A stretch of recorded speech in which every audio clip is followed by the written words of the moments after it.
comes the sun, I say it's alright. Little darling, it's been a long, cold, lonely winter.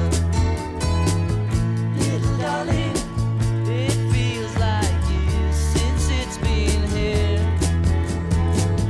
Here comes the sun. Here comes the sun. I say it's alright.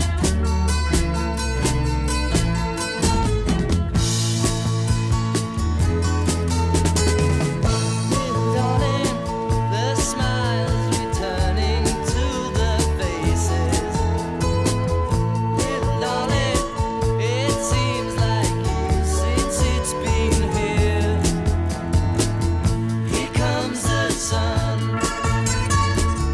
Here comes the sun. I say it's alright.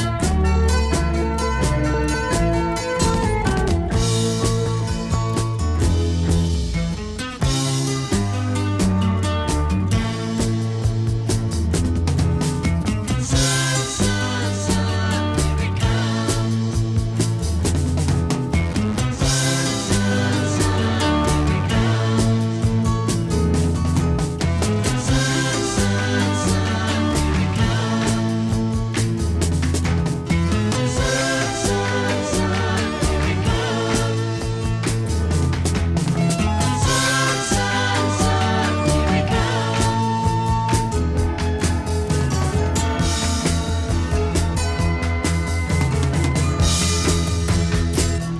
Little darling, I feel that ice is slowly melting. Little darling, it seems like years since it's been clear. Here comes the sun. Here comes the sun. I say it's alright. Here comes the sun. Here comes the sun. It's alright. It's alright.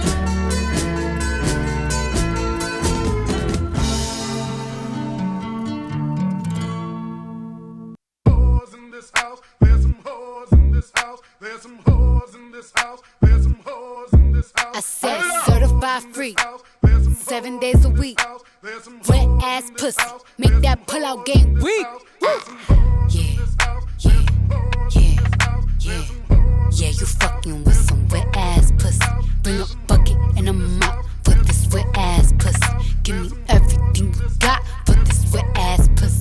Beat it up, nigga, catch a charge. Extra large and extra hard. Put this pussy right in your face. Swipe your nose like a credit card. Hop on top, I wanna ride. I do a giggle, what is inside? Spit in my mouth, look in my eyes. This pussy is wet, come take a dive. Tie me up like I'm surprised. That's roleplay, I wear disguise. I want you to park that Big Mac truck right in this little garage. Make it cream, make me scream. Out in public, make a scene. I don't cook, I don't clean, but let me tell you, I got this ring. Gobble me, swallow me, drip down inside of me. Quick jump out for you, let it get inside of me. I tell them where to put it, never tell them where I'm about to be. I run down on them before I have a nigga running me. Talk your shit, bite your lip. Ask for a call while you ride that dick. You really ain't never got him fucking for a thing. He already made his mind up before he came. Now get your boots, hang your coat for this wet ass pussy. He bought a phone just for pictures of this wet ass pussy. Pay my tuition just to kiss me on this wet ass pussy. Now make it rain if you wanna see some wet ass pussy. Look, I need a hard hit, I need a deep stroke, I need a Henny drink, I need a weed smoke. Not a garden snake, I need a king cobra with a hook in it, hope it lean over. He got some money, then that's where I'm headed. Pussy A1, just like his credit. He got a beard, well I'm tryna wet it. I let him taste it, now he diabetic. I don't wanna spit,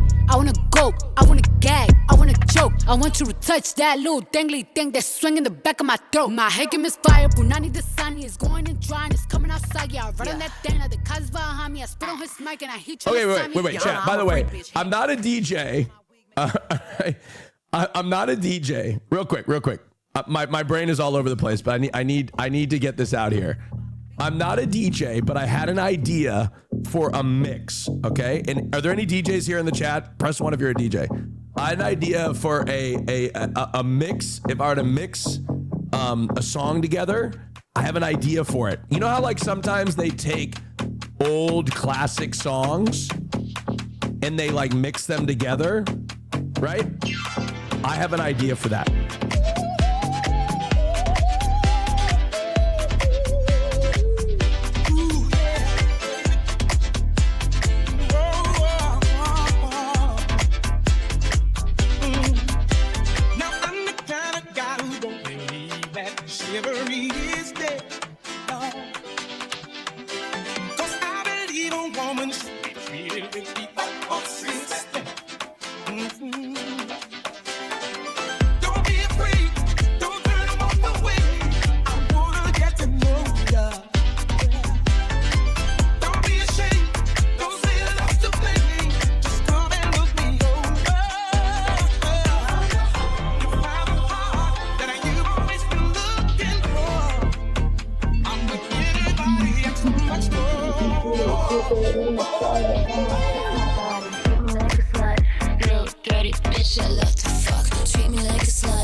Hold on. Bear with me. This is genius, okay? I feel like you could mix the two songs together somehow. The theme of this song is treat her like a lady. Right? Right? The song is like treat her like a lady. Chivalry is dead. Don't be a freak. And then you have the Kim Petras song saying treat her like a lady. Little dirty bitch, I love to fuck. Treat her like a lady. Little dirty bitch, I love to fuck. Do you see the competing themes? The concept of chivalry being dead and like treat her like a lady. 17.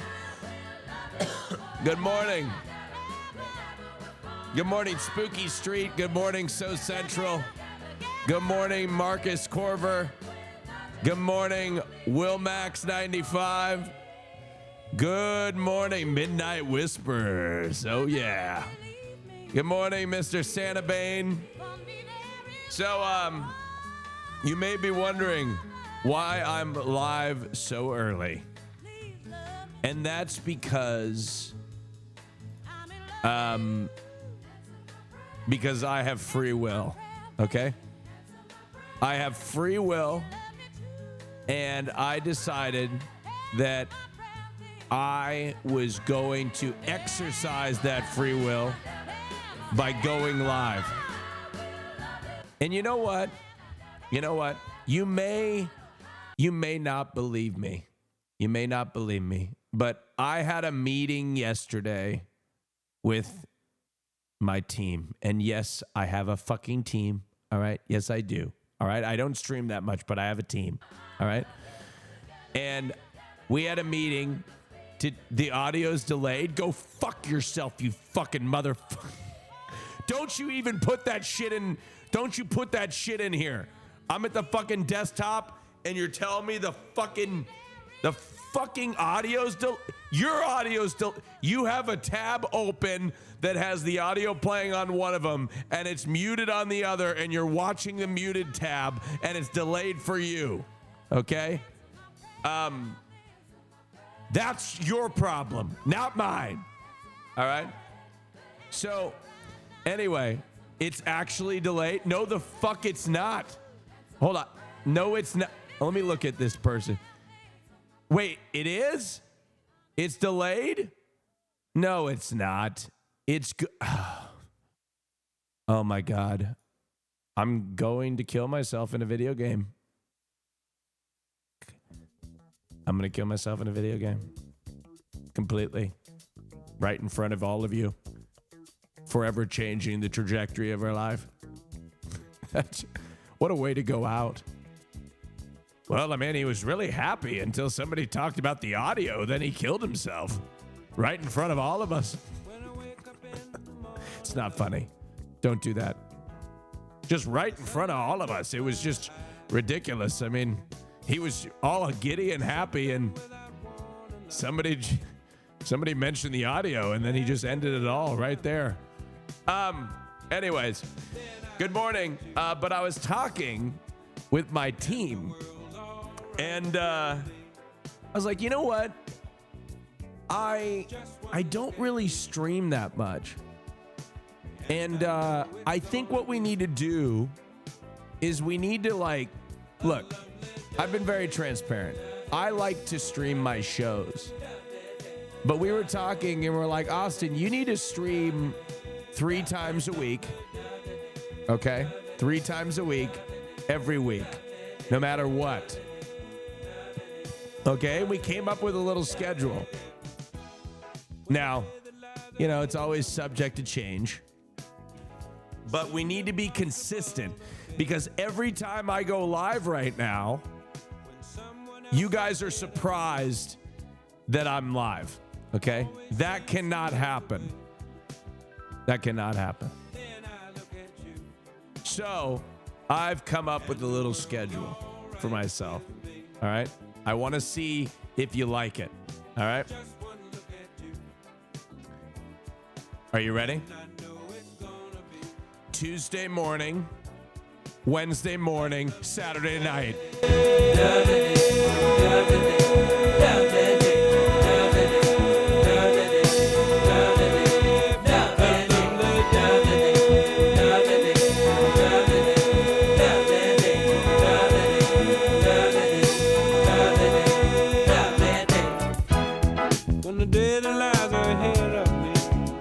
What do we think? Huh? Sit down, please.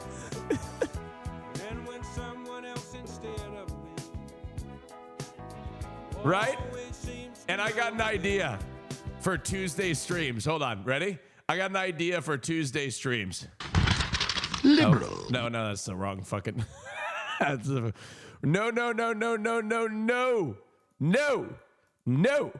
No. This is Tuesday, and what if we called it Tuesday Newsday?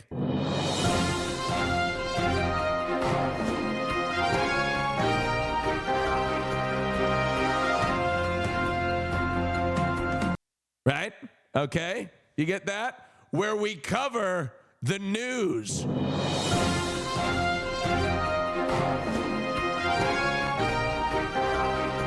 All right.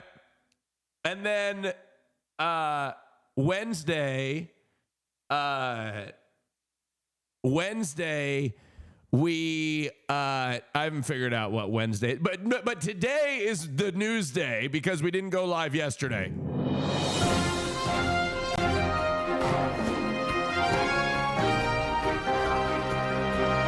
Right? So and then Wednesday, I'm thinking maybe we do like I get together with Christian. Okay, so let's talk about it. We did a stream where Christian and I went to the gym, okay? And we got in the car, we did an IRL stream, and then we went and we did a workout, okay? And I want to tell you something, all right? Nobody gave a fuck about it. I don't know if you guys enjoy the going to the IRL streaming and then to the gym.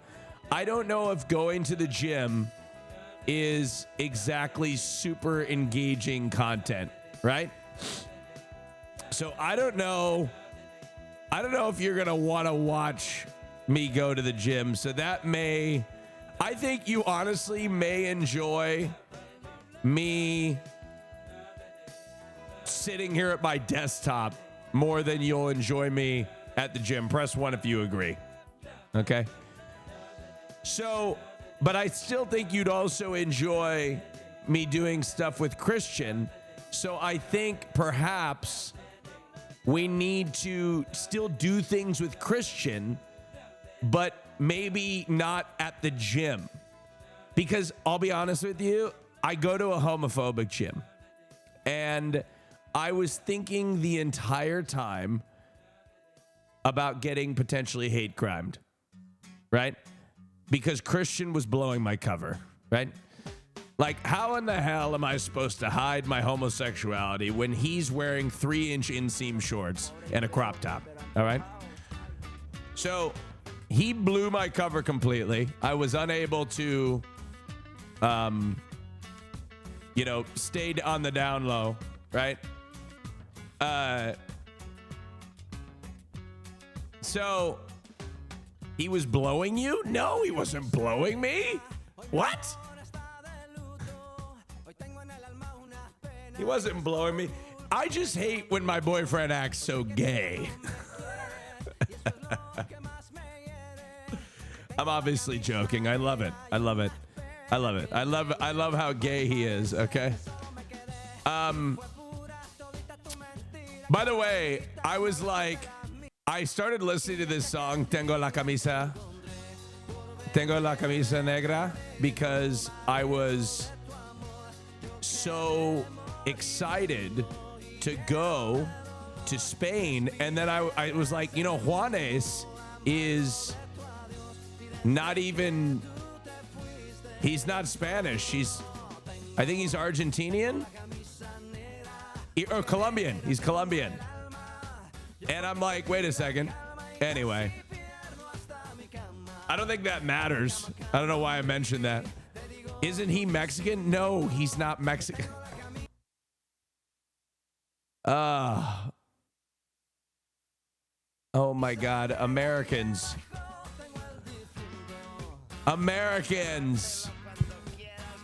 No, Americans.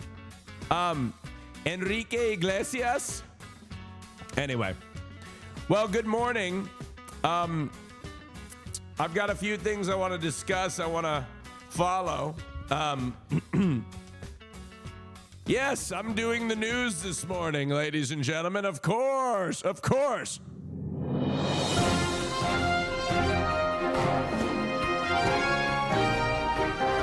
I have a fucking zit right here, so it sits right on my eye bag line, so it makes me look like I have eye bag. It's like pronouncing my eye bags.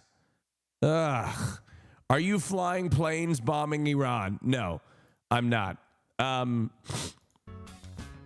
Anyway, you played that twice and no news has been covered. Well, I have to cover a few things fear and related. Number one, I have a guest announcement.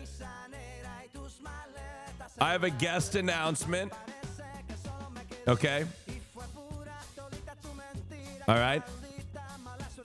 I have a guest announcement. Are you ready?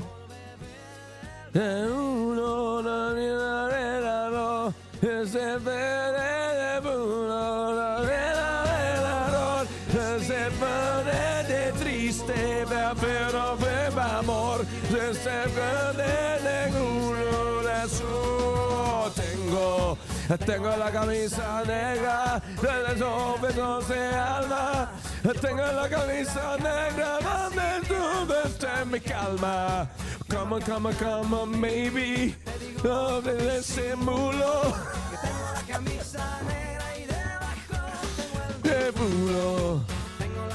I'm sorry.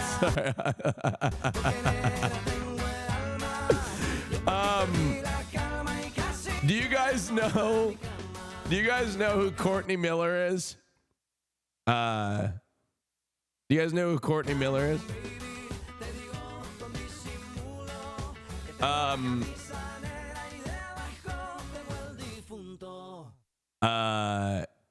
Yes. Well, I have a confession to make. Courtney Miller from Smosh hit me up literally saying, I would love to be on the Fear and podcast. And I completely, not Stephen Miller's wife, I completely missed the DM.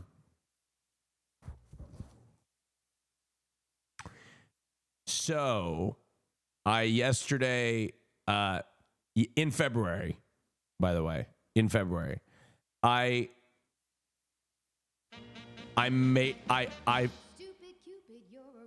I'm making up for it because I'm DMing her right now.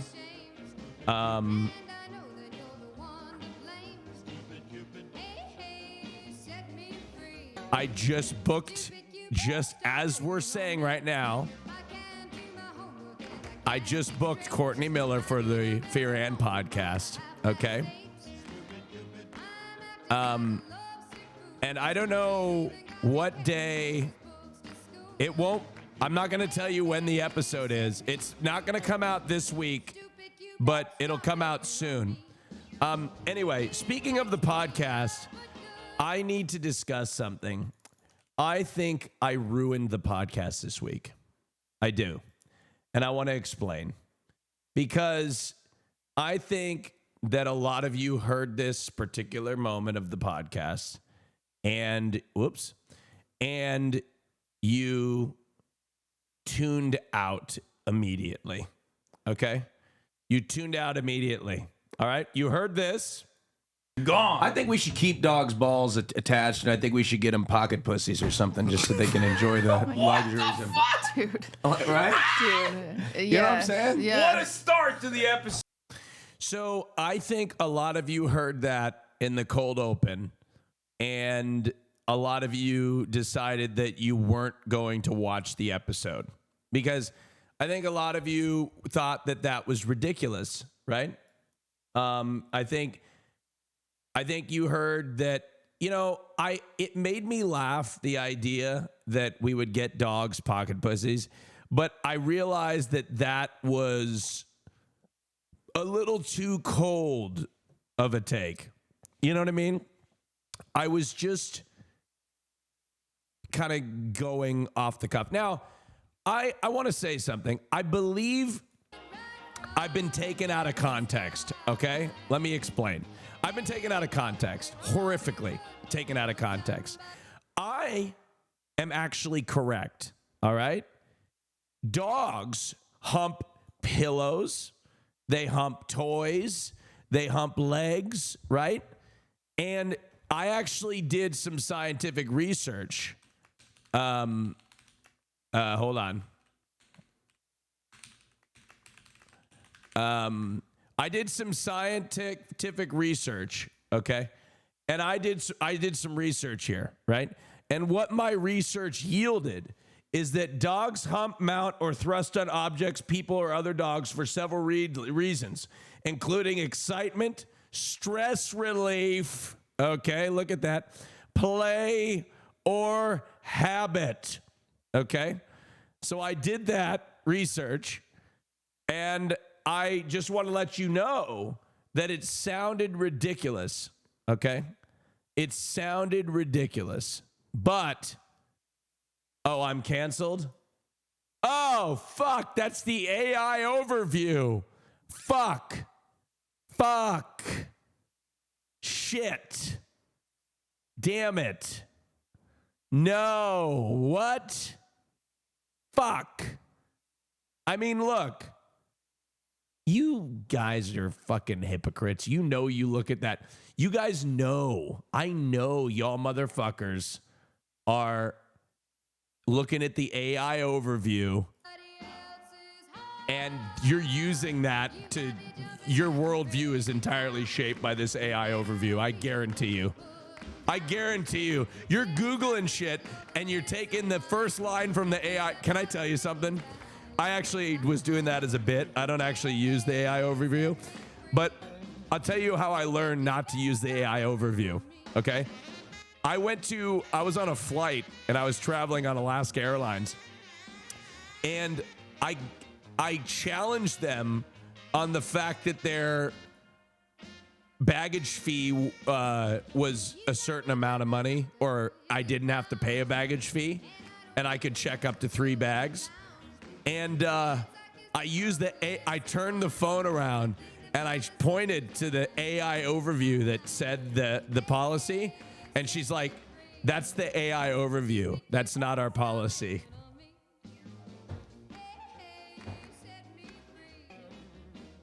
Oh, I forgot I had a basement. Fuck. I just stomped on my floor.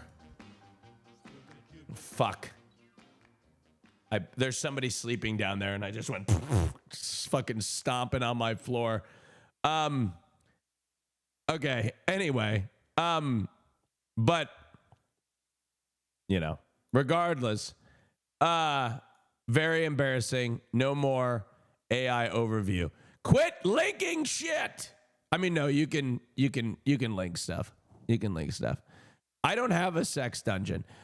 The other thing I wanted to address from the episode. So basically, let's go find the context of this part of the episode. Okay. I was talking about you last night to a gay. Well, I just thought, maybe dogs and.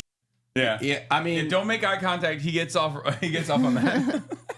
I mean, look, He's a freak for right off of my. something just so they can enjoy something. Just His ball sack for a nip his balls. Libtard. he snipped his balls. This dog had his ball sack for 9 years, bro. And then first day in a liberal household, that shit's gone. I think we should keep dogs' balls attached, and I think we should get them pocket pussies or something just so they can enjoy the luxuries of.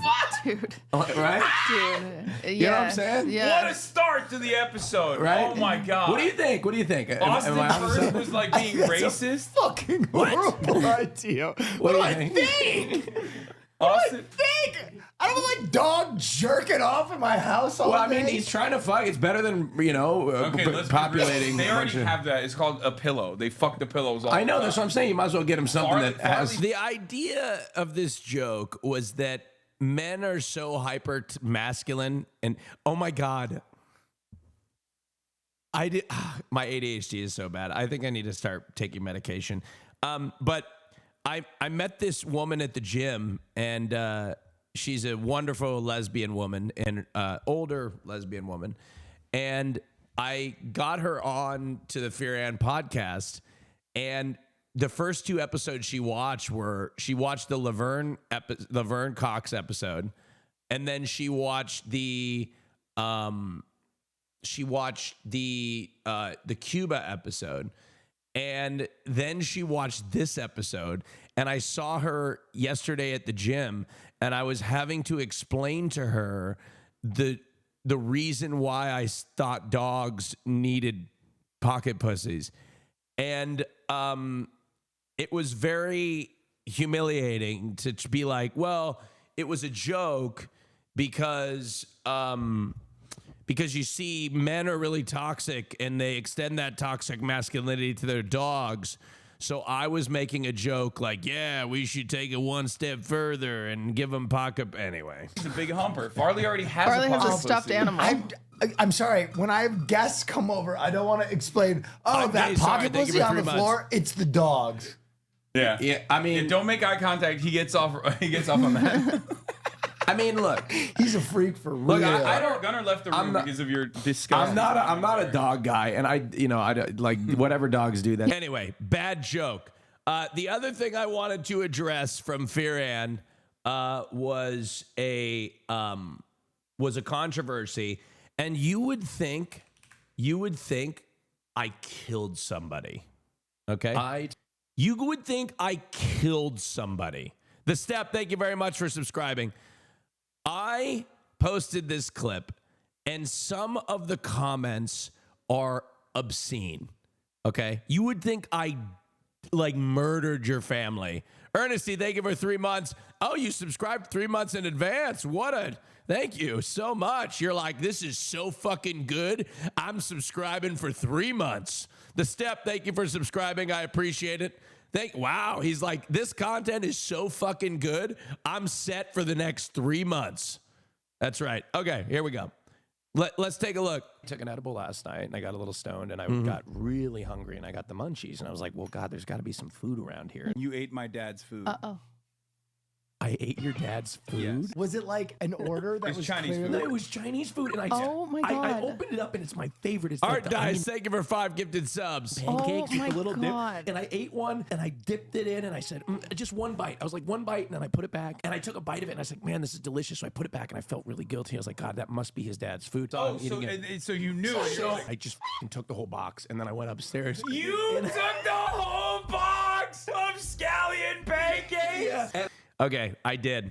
I took the whole fucking box of scallion pancakes. I ate it in the room, and then I came down and snuck downstairs and threw it away in the trash. And I opened up another box. There was a roll, a spring roll. Dude, you ate my dad's entire Chinese. And then I helped myself to some Turkish bread. I just took it out of the packaging and I ate it. And then Dude, what more? And then I ordered an acai bowl. And I got, when Hassan's parents are in his house, the food is fucking delicious, and it's everywhere. I got upstairs and I sat in bed and I rolled out a towel and I just ate that. Ate the food in my bed? Not your bed. One of my beds. It's not a hotel, Austin. What the fuck is wrong with you? I didn't even make a mess. You wouldn't have even known about it had I not brought it up. So some of the comments here are as if well, somebody just said Austin is just Goldilocks. Okay. Austin is just the Piker family's gay cat that gets the munchies and wanders around aimlessly. That's fucking insane. That's insane. They don't understand. Austin is doing this for the working class people. See, finally somebody gets it. This is it. This is it. I consume the food so that they have to order more food, thus keeping the working class employed. Huh? You see where I'm going with this? It was actually in the best interest of the working class. See what I mean? You see what I did there? Right?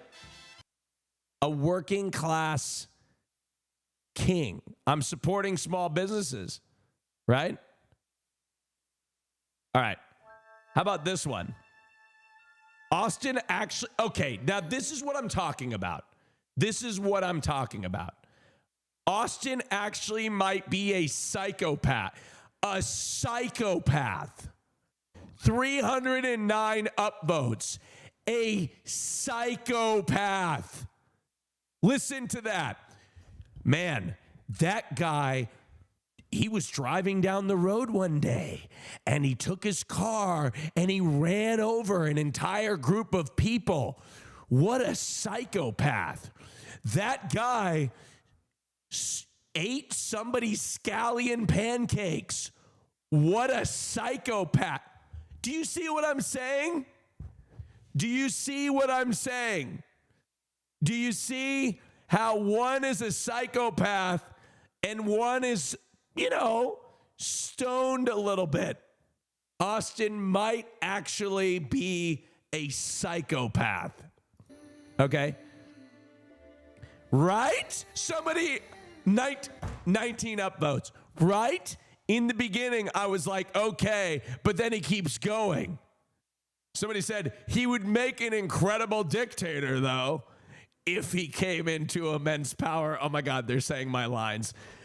Definitely not. He's not sharp like that. That's the thing that pissed me off is people were like, Austin's too stupid to become a dictator. That's what he's not smart enough to become a dictator is what people said. All right, let's see. Oh my God, I get the munchies too. The fruit flies is diabolical. If my friend did this, I would throw them into an active volcano. Austin is not, he reminds me of Dennis. Austin is Garfield. He put, these gays, they're trying to kill. Okay, let's see. The analyzation people go through. Oh my God, he could have just ordered his own Chinese food. At first, I'm like, well, he's a guest and he's hungry. But then he says, order an acai bowl after. He absolutely could have just ordered Chinese to replace what he just ate. The depth of knowledge.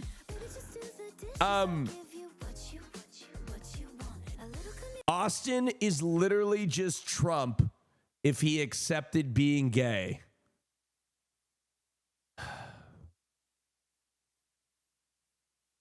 As a psychiatrist in training, I'm low-key obsessed with whatever it is that Austin has going on. Oh my God. Girl.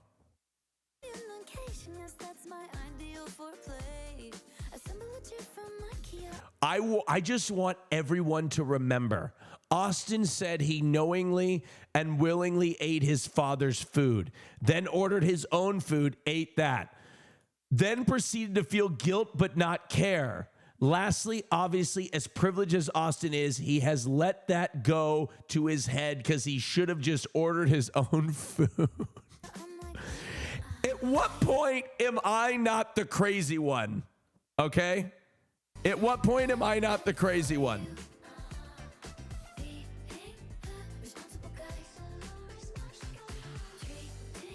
Watch out, he's going to put a shock collar on you. You know they were loving that when they were typing that shit out.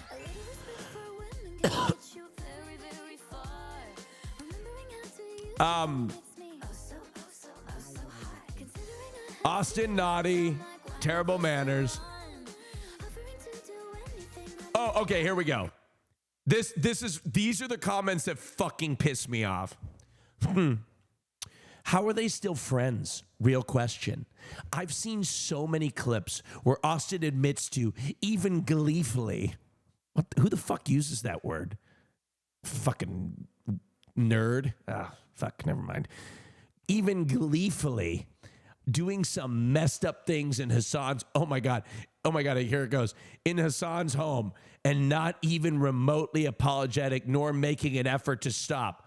Austin, you're spilling food over. Austin, eye contact, continues to spill and not clean up. They're all better than me because he would be Austin shown the door.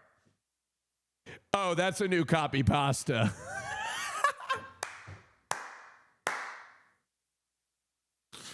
He wouldn't be Austin Show. He'd be Austin shown the door. Look. Can I be honest? Look. Can I be honest?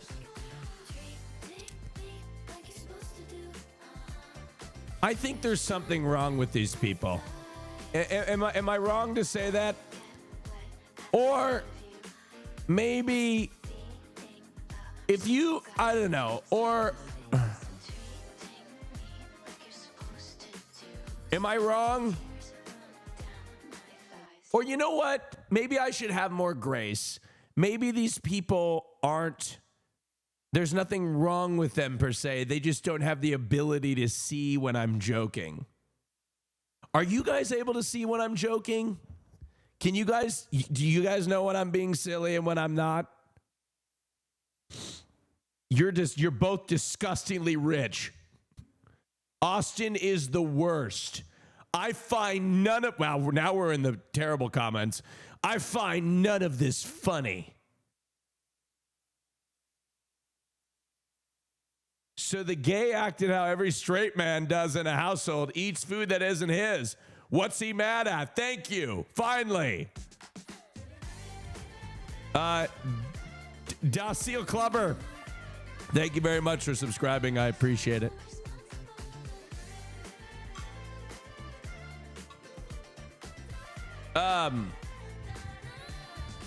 Anyway.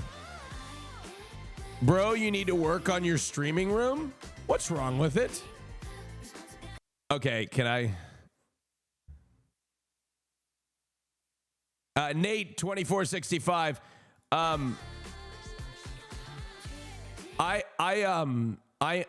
was out yesterday and there was a guy. He was homeless, and it was horrible. But he was sitting on the side of the road, and he was sitting in an office chair, and I couldn't help but notice that the office chair that he was sitting in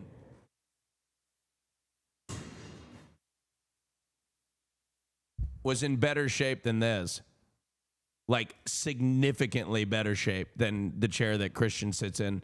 Now, it used to be mine, but it was the same office chair, but it was significantly in better shape. And that was kind of a wake-up call. Did you give him food?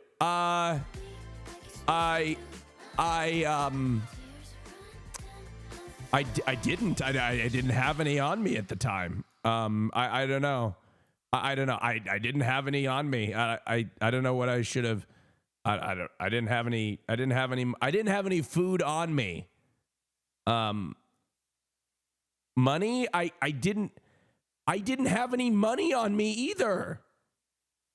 I'm evil and canceled. What am I supposed to do? Didn't give him food and took his. I didn't take his chair. No, this is my chair. Chat. I didn't. This is my chair. I was trying to say that he had a nicer chair than me. Okay. I didn't steal the homeless guy's chair. You think this is... I didn't steal his chair. Not at all. What is it? Christian's here. What do you want? What? I was just wondering what you did with the milk. What I did with the milk? It's in the fridge. Wait, did you actually pour the milk in the bag? No, I didn't pour the milk in the bag. Christian, did he pour the milk in the bag? I poured the milk in the cereal box. The desk does have like a dampness to No, Christian. What is this? What you lost the milk? I was really stoned last night. I don't remember most Where's of the this. milk? Quit tickling It's me. in your titties. No. Give me a suckle. Give me a suckle. No, quit Give me- that. give me- Stop. Stop. We're on stream. No, I did this to Will too when we were watching Neighbors together. You did what? That's crazy. I didn't know that you guys had that relationship. Okay. Milk is kind of sour though. Stop. That's crazy. Come here. Let me pinch your butt. Come here.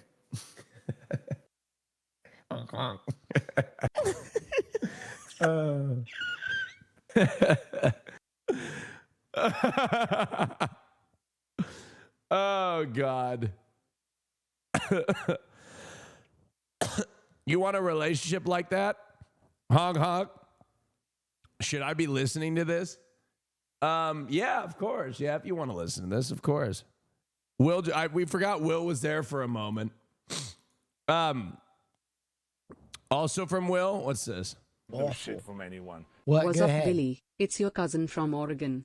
What's So I up, just dude? started my GeoCities page where I post about Britney Spears, Destiny's Child, Backstreet Boys, and Janet Jackson. Yeah, and I want to dude. know what you think of it. Man, and in that's... case you're wondering, no, I'm not gay. No, I know, dude. My cousin from Oregon's the straightest guy I know, dude. Everybody's always like, yeah, is your cousin from Oregon gay? And I'm like, no, he works out all the time, dude. Like, he takes care of himself. He's always tanning, too. You know what I mean? Like, he slays, bro. He's like in hella good shape. He spends hella time in the sauna, though, dude. He's devoted to that shit, bro. I'm always like, yo, cuz, you trying to like, what the hell's going on in there? What? And he's like, don't come in. And I'm like, why? And he's like, it's too hot, bro. What was Will do? He did his stream. He did his stream. I need a coffee. I need a coffee badly, chat. I need a coffee badly. Okay? Like, I'm starting to... No, I'm not... This is my 30s. I'm really here. You know what I'd be doing if I wasn't streaming right now? I'd be on my way to get a coffee. I can't go to the coffee shop anymore, though. You know why? Because every time I drink my coffee, I got to go to the fucking bathroom. Like, yesterday, I almost got in a car accident fucking racing home because I had to take a shit. You know? So I get it with oat milk. You know? I get it with oat milk. All right, let's see. I'm going to get, let's see. Can I order from my Let's see. Oat milk. Hold on. Oat milk vanilla latte. Hold on, chat. I need to order my coffee because I'm not thinking straight. Make coffee at home? You guys don't want me to leave. If I the only way I can make coffee at home is if I leave you. The quickest coffee is 20 minutes? Fucking son of a bitch. Hurry the fuck up. All right, latte. My fucking internet's not working. Son of a fucking bitch.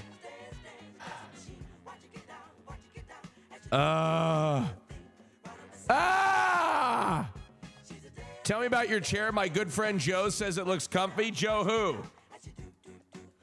God damn it.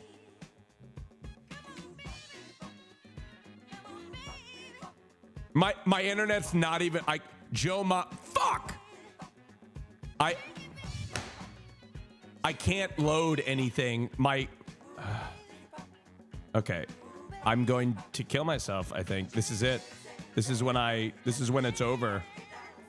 Fuck, come on.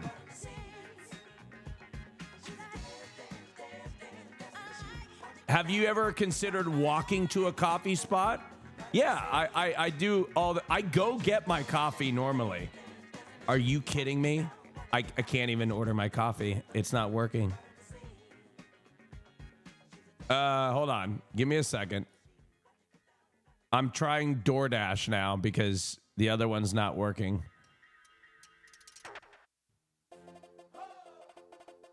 What the fuck? What in the actual living fuck?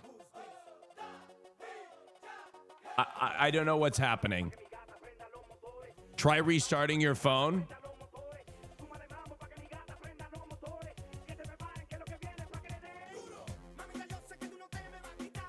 Okay, I tried a different app.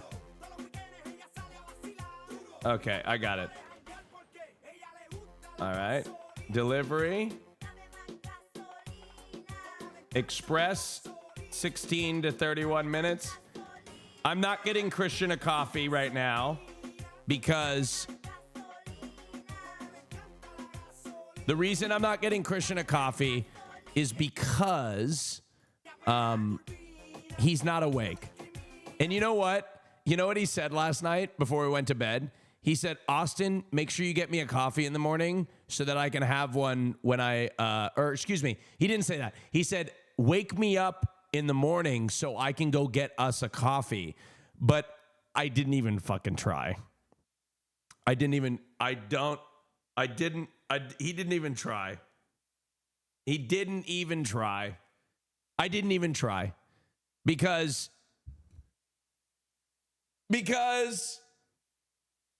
AVO, good morning, 7 months, thank you.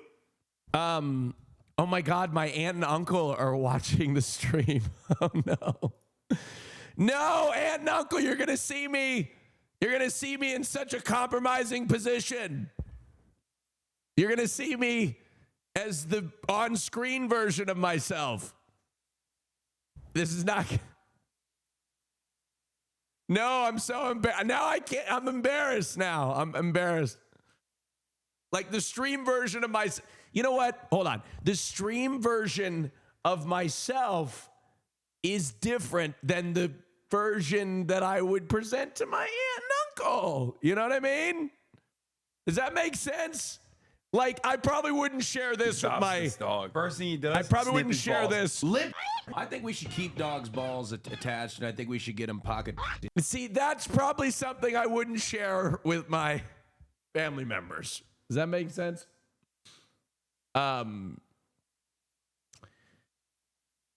You know, it's probably not something that I would share.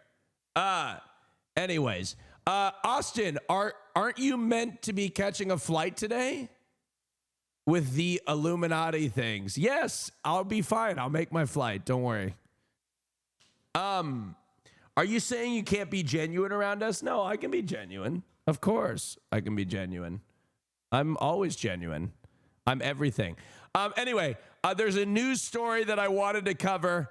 Aunt and uncle, cover your ears. But there is something going on, and the right wing, Chatter Juju, thank you for 3 months. The right wing is doing straight propaganda, okay? The right wing is doing straight propaganda, all right? And it says the male G-spot revealed, and everyone who guessed it's in the rear was wrong, okay? All right? They're doing straight propaganda, all right? We know this is bullshit, all right? But evidently, they have found research, straight scientists have done, the New York Post. Anyway, they basically they said the pleasure was in the, I feel so weird because my aunt and uncle are watching. Oh, I can't even talk about this. I can't even talk about this. Oh my God. Okay. The pleasure spot in men is not, is been found to be the foreskin. Okay. The foreskin. And now for those of you who are circumcised like me, all right, there is a company that is working to regenerate foreskin. And they're a company called 4Gen. This can't be real, Rob. This can't be real. I don't know if this is real, but I'm going to cover it anyway like it's real, okay? It's a company called 4Gen, all right?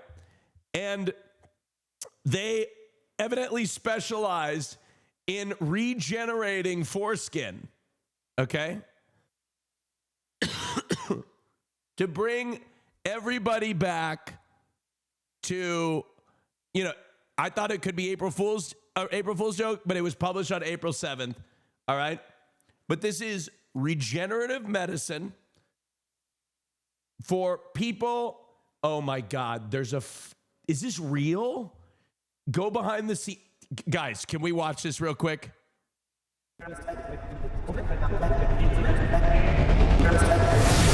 What is this? Wait, is this somebody's foreskin? We're developing a regenerative medicine solution for circumcised men.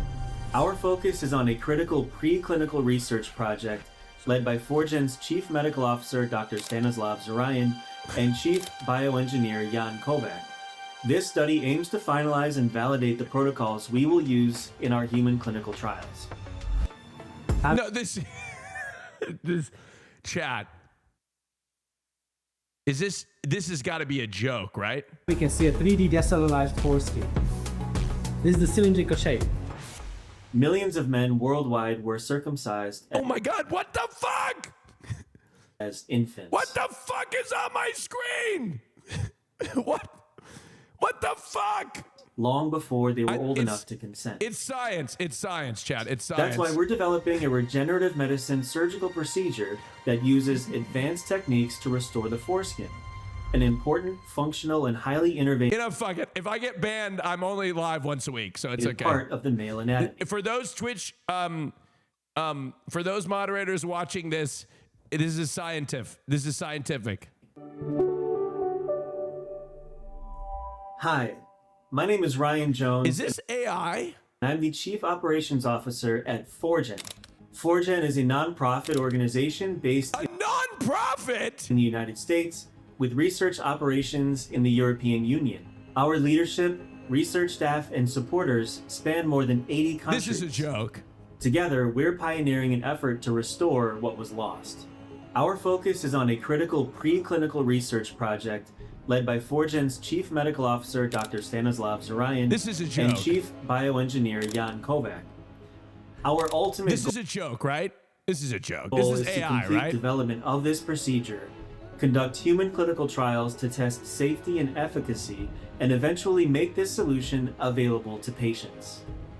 Our team recently traveled to Pištění, Slovakia, to visit the lab and document this progress. So as our samples arrive to the facility, they are either frozen for a few hours at -20, or for a long Guys, time, there's a long can't- storage at -80. But for prolongated times, we can use storage in liquid nitrogen if we like. So if you follow me.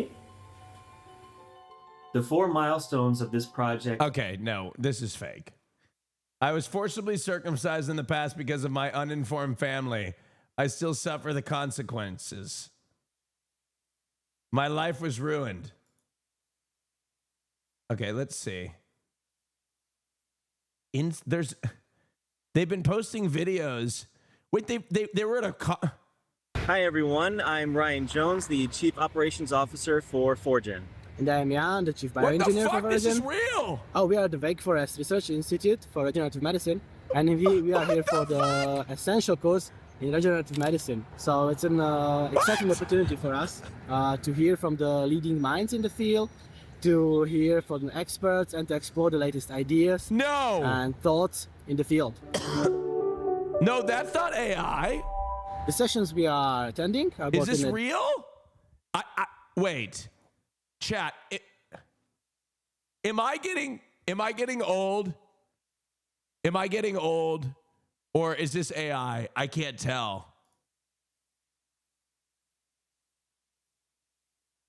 Because they've been doing this. No, this is 4 years ago. Hold on. 5 years ago? Hi Foragen supporters, it's good to talk with you again. I am Vincenzo Aiello, President of Foragen.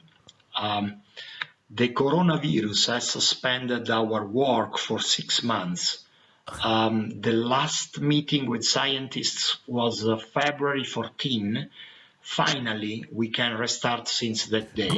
Bro, it's real. We've been so thankful for how generous you supporters have been with your donations. Oh no, they're taking donations? This is insane. This is insane. Somebody has come up with an elaborate nonprofit organization to restore people's fucking foreskins. Oh. Our scientists are preparing for the next stage of Foragen's research, animal trials. As many of you also know, this is the second major milestone in Foragen's research.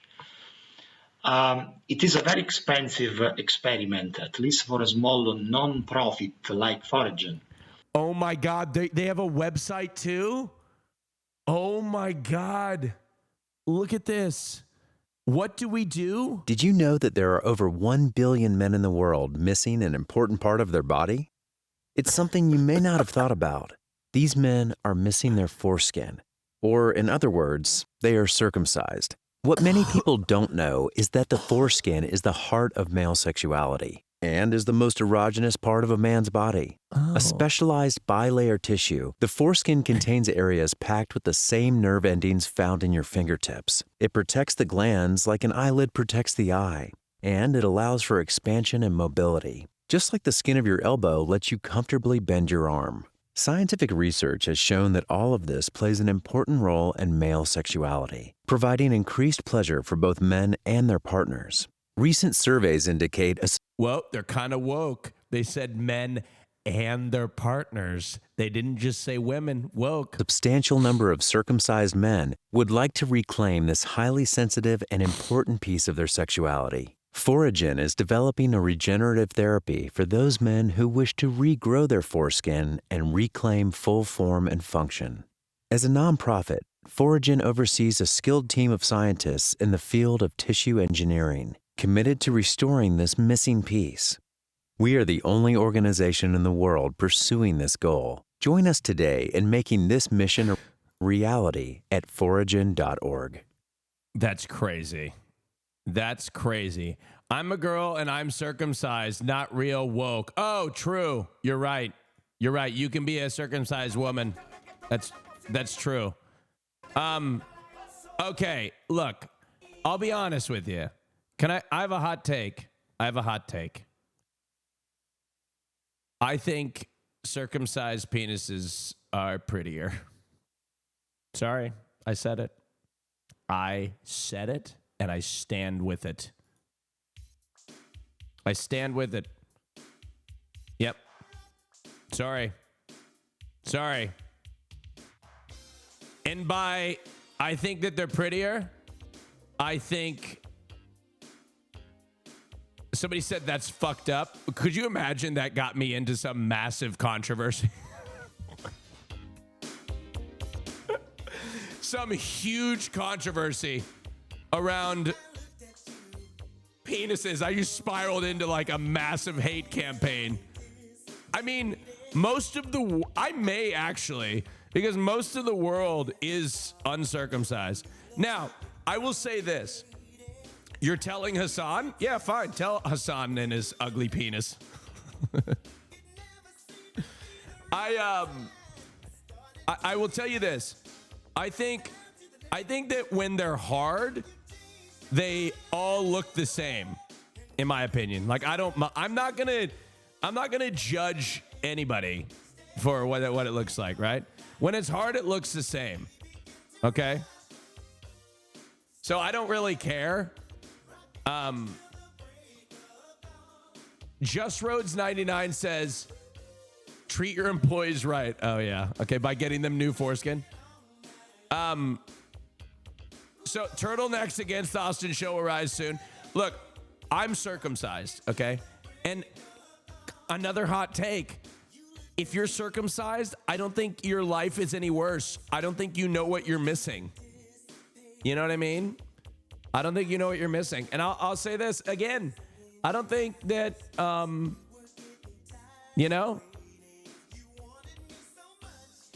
that's it.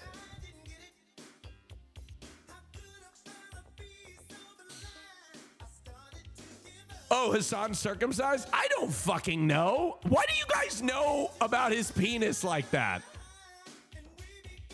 Why do you guys know about Hassan's? Well, you guys need to know. No. Why do you know that? I don't even know that. I don't even know that at all. That's crazy.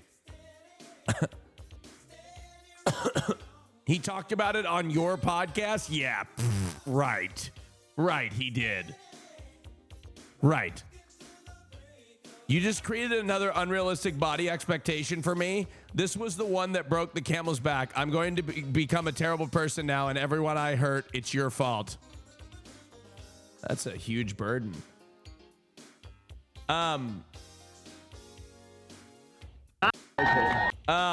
Well, I'm sorry for that. You know what I said earlier today is that I was going to fucking cover the news. So it's time to cover the news with Austin Show. That's right. That's right. All right. Here we go. And what better way in just a few hours, the Pentagon than to cover the news update on Operation Epic Fury with as President Trump Fox reveals the News. ceasefire between Iran has now been reached. Oh, yeah. The commander-in-chief posting in part, quote, I agree to suspend the bombing and attack of Iran for a period of 2 weeks. This will be a double-sided ceasefire. The reason for doing so is that we have already met and exceeded all military objectives and are very far along with a definitive agreement concerning long-term peace with Iran and peace in the Middle East. We received a 10-point proposal from Iran and believe it is a workable basis on which to negotiate. This is what I love, or I don't love. But essentially what's happened here in Iran is Trump goes in, attacks Iran, breaks everything, fucks it all up, right? And then is going to cause, as a result of that, leads to the Strait of Hormuz shutting down, closing, the world slipping closer and closer to a massive energy crisis, kills thousands and thousands of people, and then doesn't accomplish any of the goals that were set forth to begin with, which obviously we know were bullshit from the beginning. And then he's going to pull out of this negotiated deal that's probably worse off than we were before we entered the conflict. and wasn't a problem until we entered the conflict or started the conflict. And then he's going to then back out and claim victory and take credit and be the best peace president on planet Earth. President right? says this Is that marks right? a big day. And then Fox News is going to sit there and go, yes, Mr. President, you ended the war. We're better off than we were a month ago. Right? Is that what they're going to do? For world peace, revealing the next steps for the region. Quote, the United States of America will be helping with the traffic buildup in the Strait of Hormuz. There will be lots of... Truly the 11th proposal. Is Chief Foreign Correspondent Trey I Yates fucking, this guy live in sucks. Tel Aviv. Good morning, Trey. Yeah, hey, Lawrence, good morning. It was truly the 11th hour, down to the wire, when President Trump announced this ceasefire agreement shortly after the Iranians put out a statement matching the president's and then proceeded to launch missiles and drones at Gulf countries and U.S. ally Israel. Here's what it looked like in Tel Aviv after the ceasefire was announced. Jesus.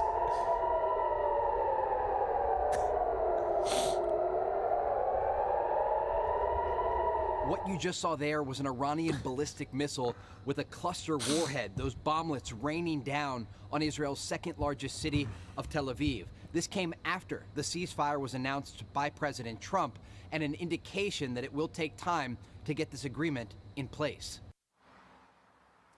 Now, since the overnight hours, the fire has stopped toward Israel but has continued toward Gulf countries. The agreement in part appears to be holding, but we're looking now at the details of this deal. The Wall Street Journal reports on Iran's proposed plan that includes 10 separate points. Some of them include the U.S. guaranteeing a non-aggression pact with Iran, continuing Iran's control over the Strait of Hormuz, acceptance that Iran can enrich uranium for its nuclear program. Program, removal of all primary sanctions on Iran, removal of secondary sanctions. What? Is this the...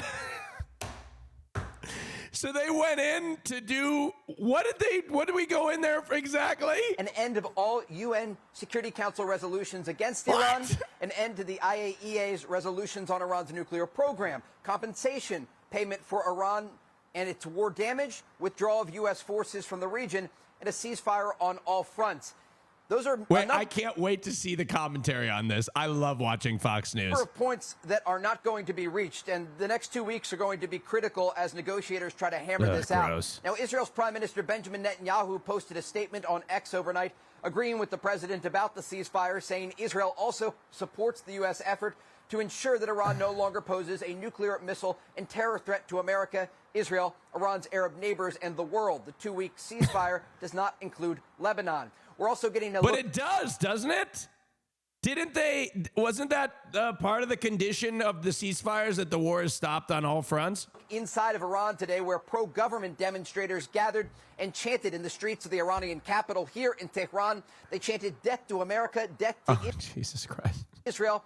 They were burning U.S. flags and chanting victory in the aftermath of this nearly 40-day war that erupted in the region with the beginning of Operation Epic Fury. So right now, the entire world looking at this 2 weeks to see if some of these details can be worked out for a ceasefire agreement. Yeah, I wonder why they were chanting that after you rained down bombs on them for like 3 weeks straight. But it is a delicate moment in the region like, come on. and a lot of moving parts. What do you expect? Of course. What are they going to say? Like, what are they going to say? Like, what else are they going to say after Trey, 3 weeks of bombs? You obviously were reporting there on strikes that were still coming into Israel. There are reports that strikes are still happening in the region. What can you tell us about that? Yeah, this morning there were reports of explosions on 2 Iranian islands and at least one oil facility off the coast of Iran. An indication that the United States or Israel is still conducting airstrikes against the Iranian regime. But it also comes amid new incoming fire toward Gulf countries. Both Kuwait and the UAE have reported dozens of ceasefire violations. We're talking about drones and missiles being launched over the Persian Gulf toward these countries. And so it raises questions about Iran's enriched uranium and quite infuriation. One thing red flag operation began. Let's see what they say. There are 2 things in the 10-point proposal that are really the biggest red flags, according to all the articles I've read and according to us. Number one, is the acceptance of the enrichment. They want to continue to enrich uranium. We can never allow them to do that. In fact, we want to go in and try to get that enriched uranium that is buried. What? Oh. Underground. So, but then I'm reading that the original 10-point proposal had the acceptance of enrichment in Farsi, in the Farsi version. But then, for some unknown reason, that phrase was missing. What have we been doing the entire time? English version that was shared by the Iranian diplomats to journalists. The second thing that is of concern, or biggest concern, is Iran wants control of the Strait of Hormuz. They never had control of the strait. What? Yes, they did. Wait, if they never had control. Wait, hold on. Now, hold on. Let me. Wait. I'm not even a political guy. I'm not a political commentator. But did they not?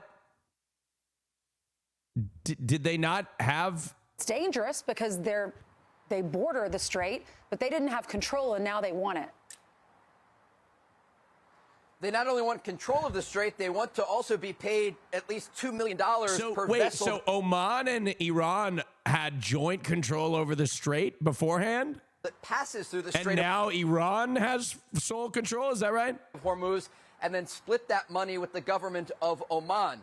And Israeli officials say or that money will be used. Nothing's changed. They've had control of it the entire time. What is the difference?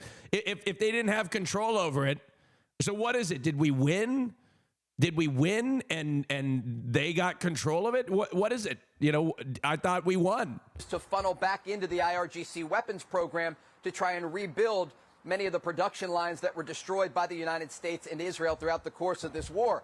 And so the bottom line here is that this isn't over. It is a 2-week ceasefire, and the question remains if the Iranians will be willing to make a good faith deal that addresses all of these issues. But when you look at that 10-point proposal by the Iranians, there are a variety of issues that simply aren't going to happen. Not only red lines for the United States, but for the entire world. There's no scenario in which the U.S. military is going to withdraw completely from the Middle East. There are a variety of... Obama's deal was so bad, this deal is much better for Iran. Oh my God. I have hogs?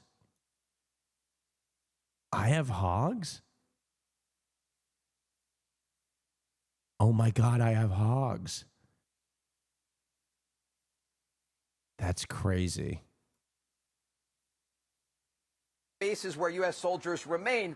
And if that were to take place, it would give the Iranians the ability and flexibility to rebuild their military and nuclear programs and then pose a threat to U.S. forces if they ever return to the region and allies across the Middle East. And so there are a lot of very serious questions here. The positive in all of this is that there are no missiles soaring through the skies of Israel, at least at this moment. But there are serious questions about the future of this agreement and if the Iranians have changed their tune at the negotiating table and if this is going to actually hold. All right, great reporting down there, Trey. Thanks, Trey. Glad you don't have to wear a helmet today or worry about the missiles. Hopefully this will hold at least for 2 weeks. Thank you, Trey. Now, hold on. I'm going to do my best to politically analyze the situation, all right? So we attacked Iran, right? At the behest of Israel, right? Which Marco Rubio said, right? And Trump said, right? And the goal was to decapitate the regime, right? Initially. At least that's the U.S. goal. The goal of Israel is a failed state, completely. Disaster. Destroyed, right? So we do that. We decapitate the regime. We killed the leader. The leader then, they get a new leader, and the regime is still intact with new leadership. We killed a bunch of them, but now they continue to have a leader that got replaced. After a while, they finally replaced one, and we stopped killing, I guess, as many leaders. And then we did that, and we bombed a bunch of things, and then they closed the Strait of Hormuz, right? And after that, because the Strait of Hormuz, because so much oil goes through that strait, and gets delivered to all countries around the world, we were slipping into an energy crisis, right? Across the world, right? Countries like Japan didn't have any oil because they depend 100% on it. The UK was about to run out of jet fuel, right? Is that right? Am I right? Am I good so far? Am I good so far? So gas prices are on the rise everywhere. It's going crazy. The stock market doesn't like it. So we go to Iran and we're like, hey, open up the strait. And then they're like, no. And then then Trump is like, we're going to commit a war crime on you. And they're like, we're still not opening the strait. And then Trump was like, okay, fine, we'll agree to a ceasefire for 2 weeks. And I'm just curious, can somebody here explain to me where in this we're winning? Where are we winning here? Is anybody here able to explain to me at what point did we win?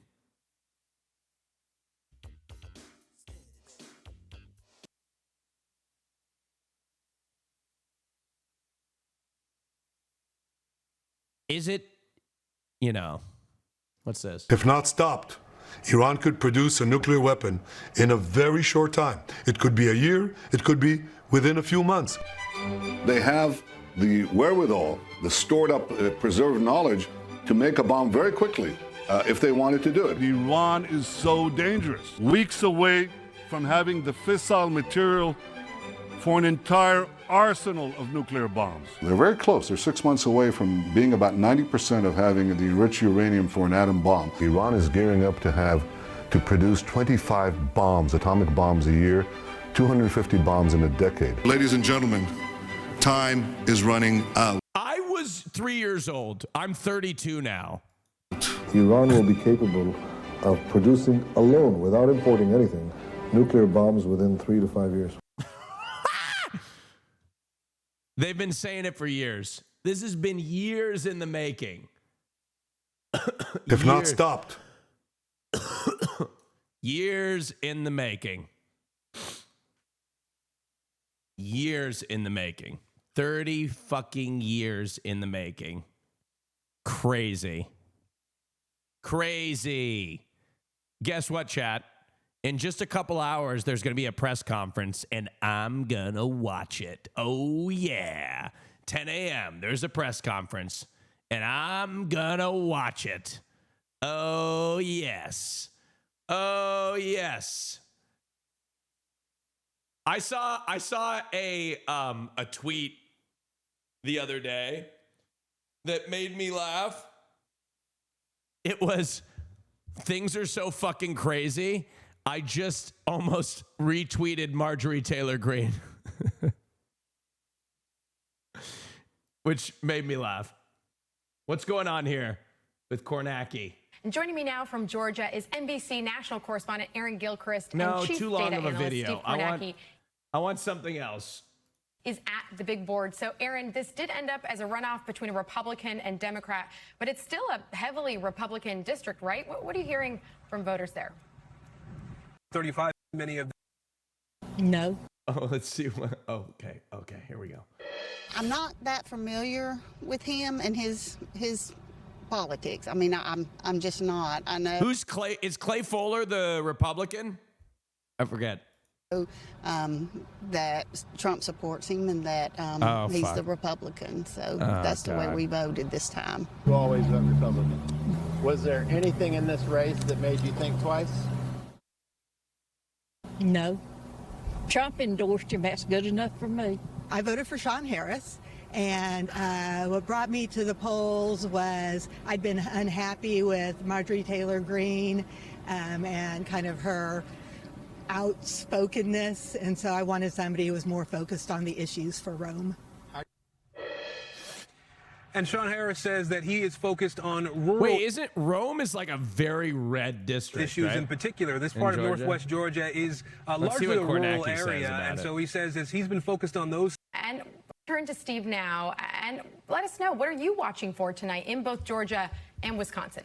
Yeah, I mean, let's start there in that Georgia race where Aaron is. So, again, you're going from basically the far Atlanta suburbs here, one end of the district. A lot of vote is going to be right down here. This is where the population density is, and then stretching all the way up really into the Chattanooga suburbs there on the Tennessee border.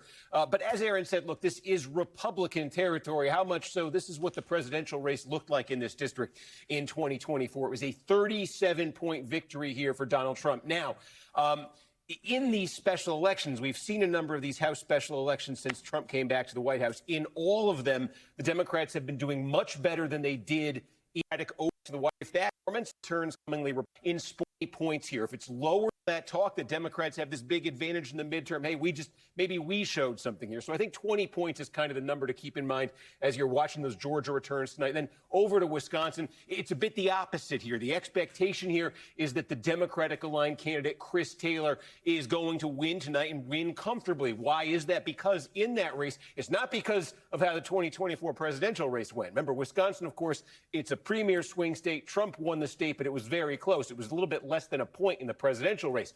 The reason Taylor is favored is because in Nick Ayers here, Georgia side here. Have lives. I didn't fucking get any of that. I didn't get any of that. I didn't get any of that.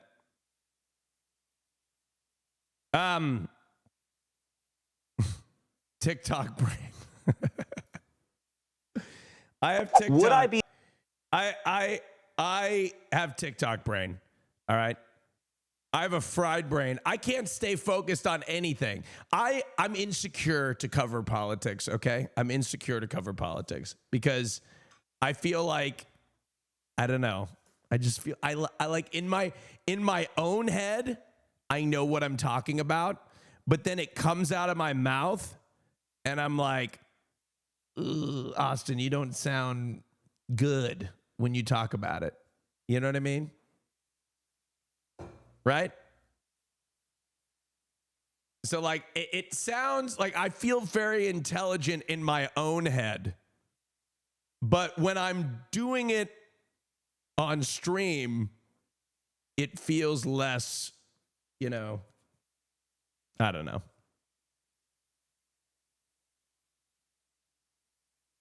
Are you calling me a normie? Somebody said normies talking about politics. This is a good thing. Oh my God, hold on. I just got a text about my colonoscopy. I'm getting a colonoscopy next month, chat. And my coffee is here. It is arriving right now. It is arriving right now. No, I'm not. Wait, why? You're so young? Because I had a colonoscopy when I was 27 years old, okay? And when I got a colonoscopy at 27, they found a precancerous polyp. Now, for those of you that don't know what a precancerous polyp is, every colon cancer usually develops from these polyps, and it takes about 5 to 10 years usually to turn into cancer. Maybe closer to 10, usually up to 10 years, usually. Not with everything. Having a polyp doesn't necessarily mean that it's going to turn into cancer, but it's got like a 10% chance, right? And so I had one of those polyps at 27. They gave me a follow-up of 7 years. They said, in 7 years, come back, see us, get another colonoscopy. I took a lot of antibiotics over the last couple years, and because of strep throat, I kept getting strep. Antibiotics are really hard on your system. And so my digestive system hasn't been exactly ideal. So I was like, you know what? I'm going to go get it checked out again. So next month, somebody said an STDs. Motherfucker, I haven't got... What? First of all, I don't bottom. Okay? First of all, I don't bottom. Second of all, all right? Second of all, well, you can get sorry, hold on. Hold on. Let me get my coffee and I'll explain. All right? I will explain. All right? There's a lot of people that are getting mad at me for not bottoming, okay? All right? I gotta pee.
Yes.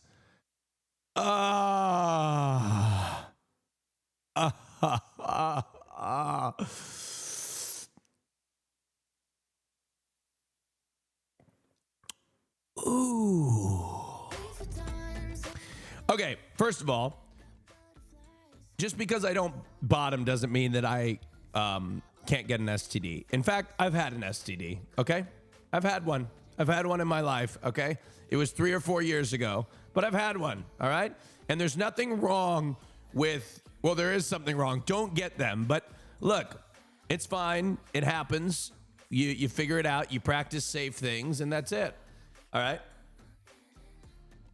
Anyways, hey, you know what? Somebody in the chat saying, ew, that's the reason why we have such a prevalence of STDs is because of the shame around getting one. People don't get checked and they spread shit like wildfire, okay? They spread it all around. They don't go get checked. They don't get STD checked because they're afraid of the shame that they have. The stigma is real. Go get tested, okay? All right? Of course, you shouldn't be getting an STD. Nobody is trying to get an STD. I mean, well, there are some people, and it's really fucked up, okay? And I had an STD, okay? And I got an STD, and I got rid of it. One shot in the butt, okay? One shot in the butt. You can also get an STD through many other ways.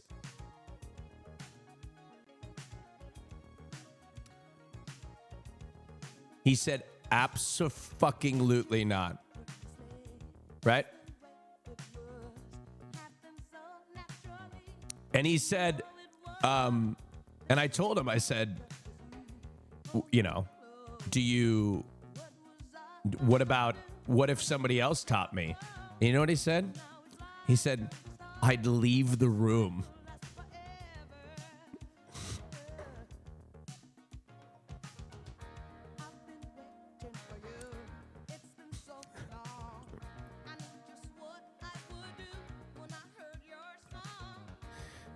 And all the other thing is, what the fuck, white people, Danny? You can also get an STD through many other ways, okay? All right. So what did I have? None of your business. It's fine. Anyway, regardless, it was gonorrhea. All right? It was, okay. Why'd you have to fucking clip it? Now, right? It's gone now. I had it one time, all right? It's gone, all right? And yes, and it was in Never mind. I don't want to say anything more. But anyway, it's gone. It's got one shot in the butt. And what happened? I fucking hooked up with somebody and I didn't know they had it, okay? That's what happened. Yes, this was 4 years ago. This was 4 years ago. And I think I've talked about this. Yeah, and it was in my throat, okay? It was in my throat. What can I say? Okay, right, so quit calling me a selfish top. I think I did. I think I covered that. I think I covered it on the Fear and podcast. I think I covered it on the podcast. I did? Okay. So anyway, but a lot of people, look, I'm going to tell you this. I'm not a selfish top. There's nothing selfish about me in terms of that. I'm not a selfish lover because when I am with somebody, it is 100% their pleasure over mine. Okay? And if you don't believe me, I suppose you're just going to have to sleep with me to find out because I'm never going to fucking convert anybody into knowing, right? I've given up, right? Hassan has smeared me as a selfish top and I cannot break it, okay? Why is there a cum towel behind you? I would never jerk off on this computer, ever. I would never. And got the kids to apologize, but it ruined the day for Oliver. I'm worried about how things will go when he's back at school. I've been thinking about whether I should talk to Oliver about maybe toning it down a bit, especially when he's around new people. No.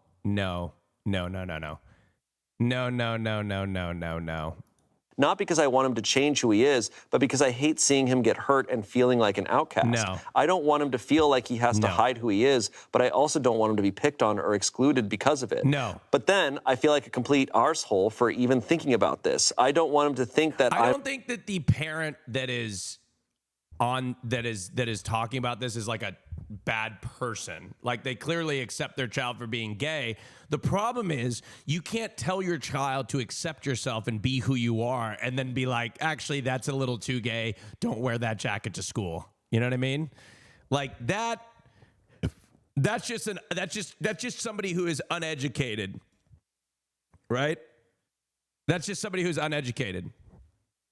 I'm ashamed of him or that he has to conform to be accepted. I want him to feel free to be himself, but I'm also scared of him being hurt by others who don't get it. So would I be the asshole if I talked to Oliver about maybe being a bit more low-key with his style?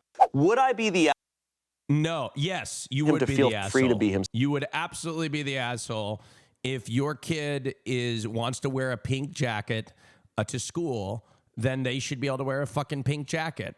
And, because I've told you this. My mom, when I was a kid, told me that to not bully, all right? And she said, if you do bully, then she will bully me. My mom said she would bully me if she ever caught me bullying anybody, right? And I don't know if I told you. Have I told you about my friend Nathan? Have I told you about that? About Nathan? By the way, right? I talked about this on the podcast. I have to call something out because I've been noticing a trend. And that is me trying. Oh, this is not the story about Nathan. Hold on. By the way, I have to call something out. I'm gonna show you. Nathan. All right.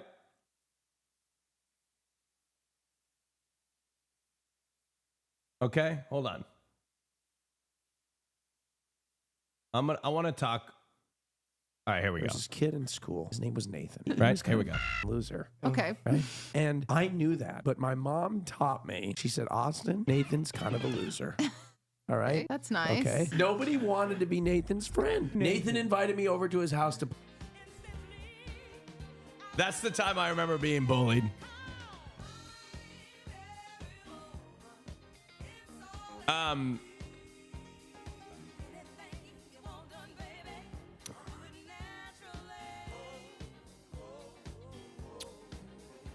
I was bullied for my nose. Now people get nose jobs to look like mine. Also called tomboy for wearing jorts, and now it's a trend. See? There you go.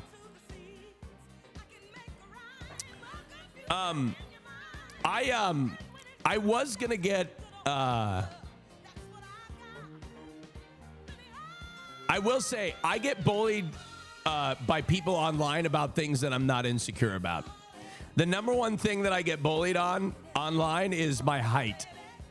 They say that I'm short. Everybody says that I'm short. They say I'm 5'9", or they say 5'9" is short. They say, and the thing about being online is everybody will over or underestimate everything about you. So I'm other sweatsuit. I was like, you can get 2 sweatsuits. That's fine.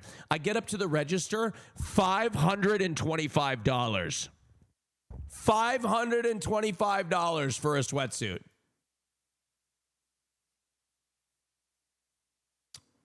$525 for 2 sweatsuits.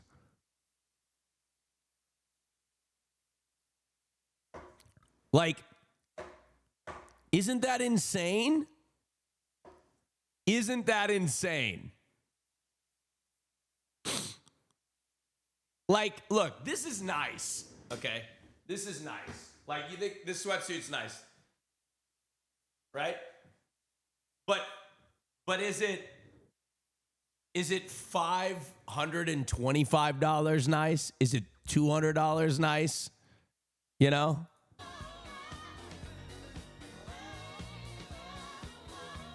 The print doesn't even line up on the shoulders. I don't know.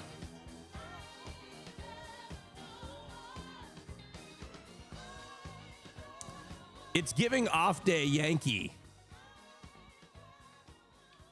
It looks 10 out of 10 comfy and probably will be for years. Yeah. I mean, we'll see. I'll be honest with you. I washed my other one and it didn't really last. Okay. I want to talk about a couple things that I got coming up show wise. Couple things. Number one, I want to say we're planning more Gaydar streams. Okay. I'm going to do Gaydar. We're going to do, I haven't announced it yet, but I'm pretty sure we're going to be doing a Gaydar with Vanilla Mace and KDB at some point down the road. And I want to do it with, also, we're going to be doing a Gaydar with Your Rage down the road. Your Rage, and I'm trying to pair it up. Like, I want to pair people with people that I think is entertaining, okay? We're also going to do a Gaydar with Adapt. Well, actually, I haven't asked him yet. I haven't asked Adapt. But I want to do one with Maya and Adapt. I think that would be fucking awesome. So we're going to do that. Gaydar is going to continue.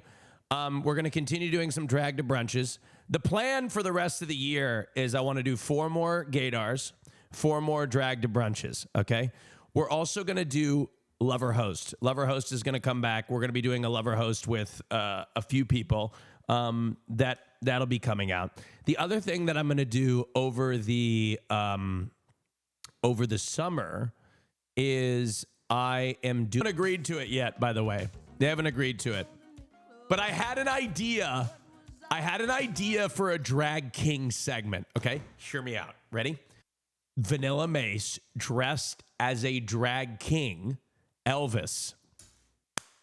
Dressed as Elvis, a drag king, Elvis. Vanilla Mace as Elvis, okay?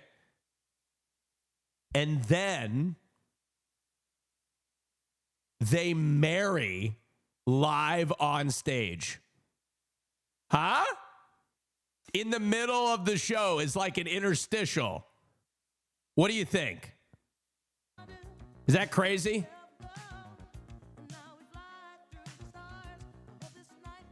Is that crazy?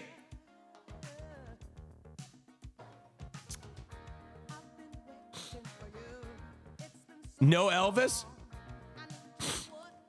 Oh, anyway, that's what I'm thinking over the summertime. We're actually planning it right now.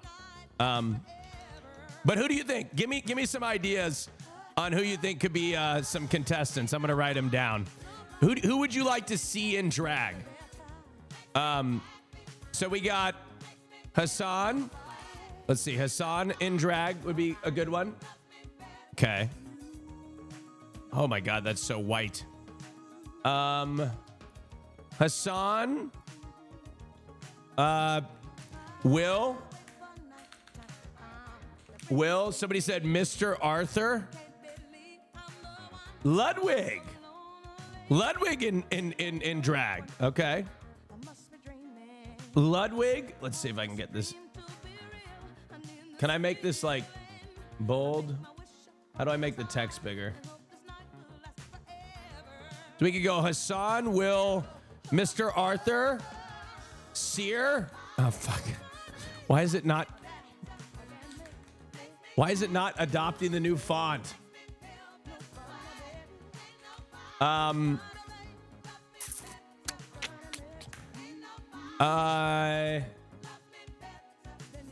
Rage. How about Rage? Your Rage. Do you think, I don't know if he'd do it though. That's the thing is like, look, Rage did an amazing thing by going to drag brunch, right?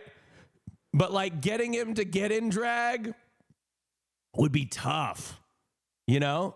Wouldn't that be, do you think that'd be a little tough? Like, I think Rage would look great in drag, but I'm not sure he's there yet to actually like get into drag. You know what I mean? He may not be there yet. You know what I'm saying? But I think he may have a shot. You know who I really want to see in drag? Adapt. I think Adapt in drag would be fucking funny. I also think Marlon would be funny in drag. And I actually think he'd make probably a pretty drag queen too. Like actually Marlon would make a pretty drag queen. I think people would be like, oh, what the fuck?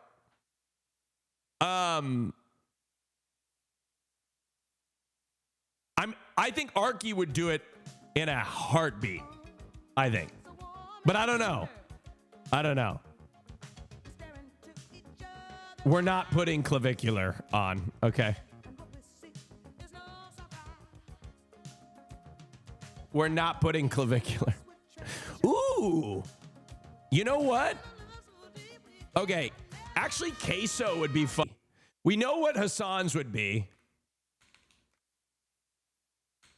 Right? We know what Hassan's would be. Lebanese?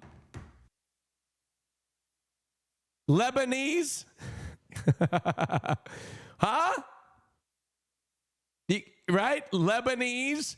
And I'm just this beautiful, right? Am I spelling it wrong? But Lebanese is spelled like this. So I would. Uh-oh. I hear Christian. I heard something.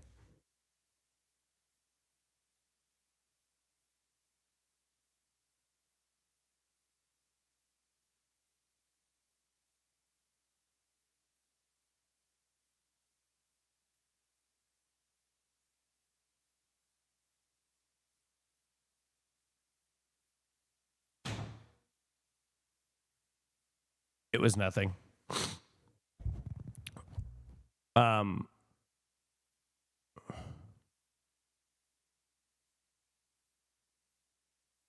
There was nothing. Anyway, drag names. Okay, more people that you'd like to see in drag. Give it to me.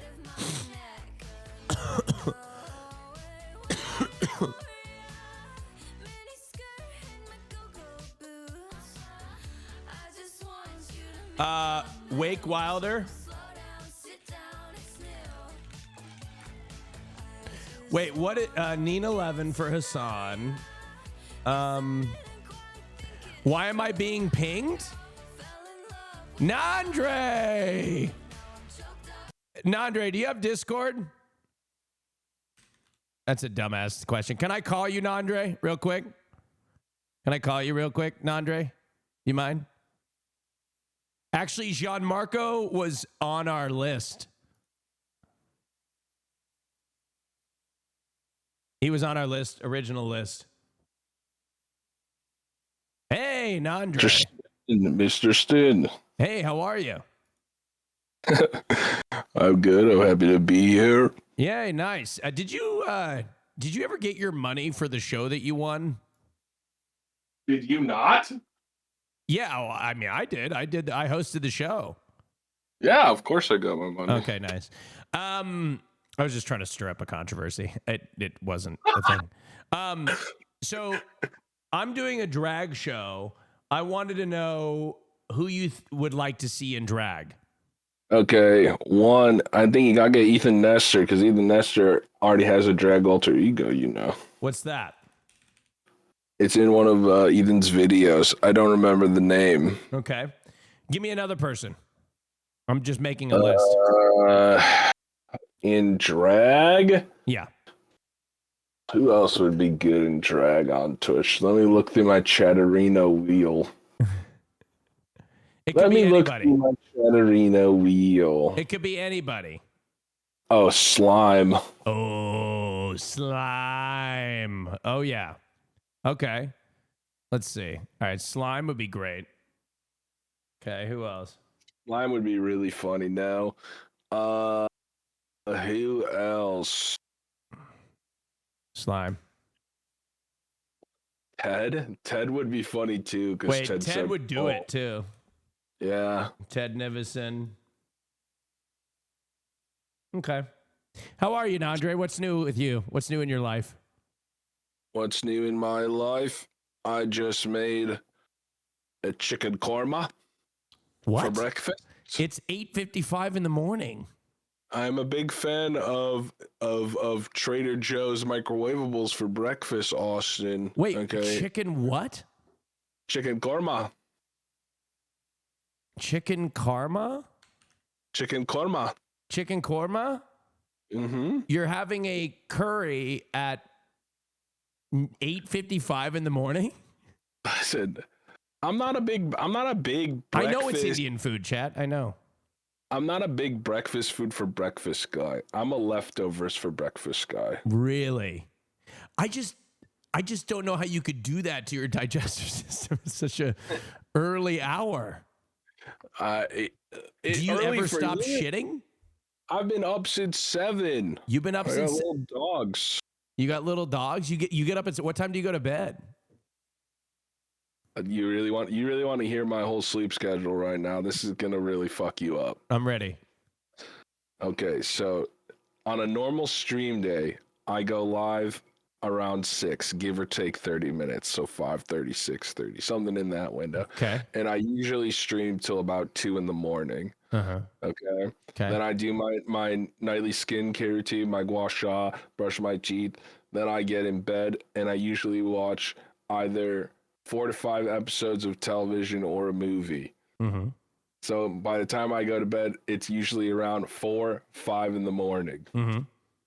I get up at 7 for about an hour and a half, 2 hours, deal with my dogs and hang out with my girlfriend in the morning while she's working, drink coffee. Mm-hmm. I go back upstairs and then I sleep till about 2, 1 in the afternoon. Then I get up, I run all my errands, I get ready for stream, so I'm ready by 6. God damn. I'm always tired. Damn. That sucks, Nandre. Bears fan, by the way, you're goddamn right. Well, the Vikings are going to fuck you up this year. With what? With your gingerbread man at quarterback? I'm going to pretend you didn't say that. Austin, you can't say with a straight face that you think the Vikings are going to beat the Bears with J.J. McCarthy at quarterback. J.J. McCarthy's not quarterback. Yeah. He's not going to be our quarterback. J.J. McCarthy should already make... No, he's not going to be... He's not our quarterback anymore. It's Kyler Murray. Kyler Murray's our quarterback now. Oh, God. So your quarterback is a gnome. Okay. How about this? Hey, I'm going to make a bet with you right now. Ready? $100. First game, $100. Vikings beat the Bears. $100. You want the points for your team or what? What the what? You want the spread? Sure. I'll give you the points. Okay. I'll give you the points. You can have the points. Okay. But then if the Bears win, I don't want your money. I want you to record 2 or 3 alerts for my stream. You want a green screen. Okay. Saying whatever I write in the script. I won't make it too controversial. Okay. Just a little spicy. Something like, hey, it's me, AustinShow. Me and my balls, thank you for the sub. And then like maybe like a jingling noise or something like that. Or maybe you blue steel into the camera and you say, oh, thank you for the prime. Perfect. Yeah. Deal. I will say real quick though, Anandre, I do have to go because we have breaking news. Okay, go. Breaking news, ladies and gentlemen. Iran has closed the Strait of Hormuz because of attacks by Israel on Lebanon. They have reclosed the Strait of Hormuz. You're finding out for the first time on the Austin Show broadcasts. All right? It's been reported by me and my... That's right. Breaking news, ladies and gentlemen. Hassan's not even live. We are going to tune in to our correspondents at Al Jazeera, who are live reporting on this moment. Breaking news, they're just about to report it right now. Here we go. Hello, I'm Rob Matheson. This is Al Jazeera live from Doha with an extensive coverage of the ceasefire and the war between the U.S., Give it to me. Israel, Give it to me. and Iran. Israel launches its biggest attack on Lebanon hours after the Austin U.S. News and Iran Network agreed to the 2-week ceasefire. Jesus fucking shit. You don't see any of this shit. About the violations. Pakistan's prime minister. Hospitals in Beirut are overwhelmed with hundreds of casualties. The attacks on Lebanon and Iran test the fragile ceasefire. Pakistan's prime minister, who brokered the truce, calls for restraint.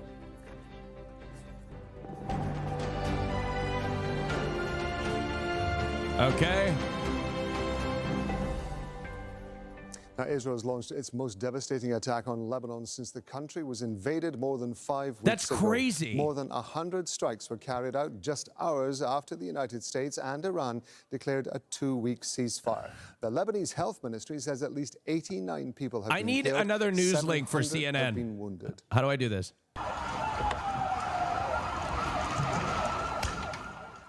The strikes came without warning, hitting locations across the country That's within fucking 10 insane. minutes. The capital, Beirut, bore the brunt of the attacks. Several neighborhoods have been hit, including busy commercial locations in the city center. Israel says its war with Hezbollah is not part of the truce agreed on Tuesday.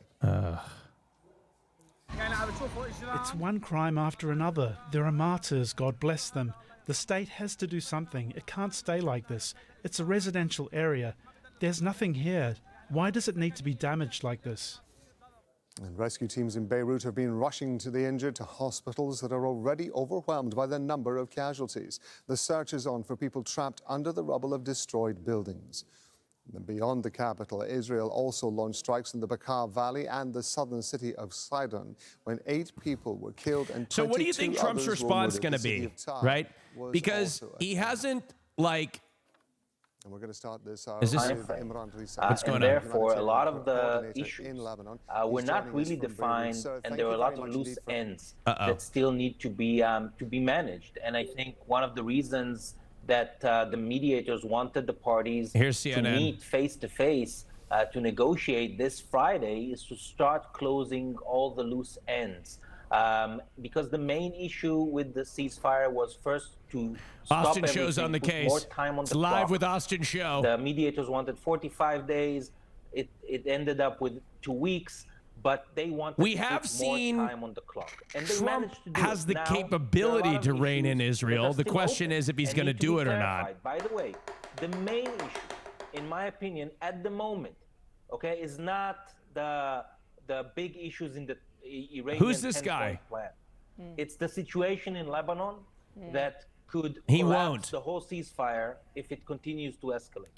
Say more about that. Can you explain that? Because that's certainly, as you heard how we opened the show, that the Iranians are saying that they thought part of the ceasefire deal was. Look, am I wrong to think that if Bibi pisses off Trump enough, and Israel is saying that that wasn't part of our understanding, do something? Yeah, well, I think it's not. Am I wrong to think that? The problem is that the Pakistani prime minister, when he announced the ceasefire, he made it clear that Lebanon was part of the deal, which raises the question of what happened there in the negotiations if the main mediator says that Lebanon is part of the deal. I'm wrong. I know that well, they have a press conference in an hour. The Turkish mediators see it the same way, that Lebanon is part of this deal. Yesterday, shortly before Trump announced the ceasefire, he called Israeli Prime Minister Netanyahu, who sort of lost control of the process and was very nervous about this ceasefire. Yeah, of course. And during that call, when Trump told him, listen, I'm going to agree to a ceasefire with Iran, Netanyahu told them, but what about Lebanon? We want to continue fighting Hezbollah. And Trump told Netanyahu, no problem, you can continue fighting Hezbollah. Lebanon is not part of this deal. So this was something that was agreed upon. Before the announcement of the ceasefire, it was agreed upon between Israel and the U.S. I heard it from both Israeli officials and U.S. officials. That's and really... U.S. officials told me today. Oh, no. Go ahead, Barack. Yeah. And U.S. officials told me today that they're not concerned about those Iranian threats to withdraw from the negotiations or to close again the Strait of Hormuz because of the situation in Lebanon. They think it will be solved and it's not going to be a reason for the agreement to collapse. But I think it is still the biggest challenge to this very, very, very fragile ceasefire. We are less than 24 hours since it's been announced. And I think when you look at the results of these Israeli strikes, interesting. According to the Lebanese Let's see what Al Jazeera is saying about we're talking around 90 people killed, more than close frankly, to 300. sorry, I can't. I mean, the numbers you gave, 89 and 700 wounded, I think came out a little while ago from the Ministry of Public Health. What we've had over the last 3-4 hours is just the sound of ambulances throughout the city. And I think people trying to deal with the consequences of this, the devastation of this. About, I think maybe 10 minutes ago, 12 minutes ago, I'm right now downtown in an area in downtown. We just heard a very big explosion again, and then I got an update of there's been a hit in another very crowded neighborhood. So whatever the numbers are right now, I think they're going to be far more than what you were saying before, and they continue to rise.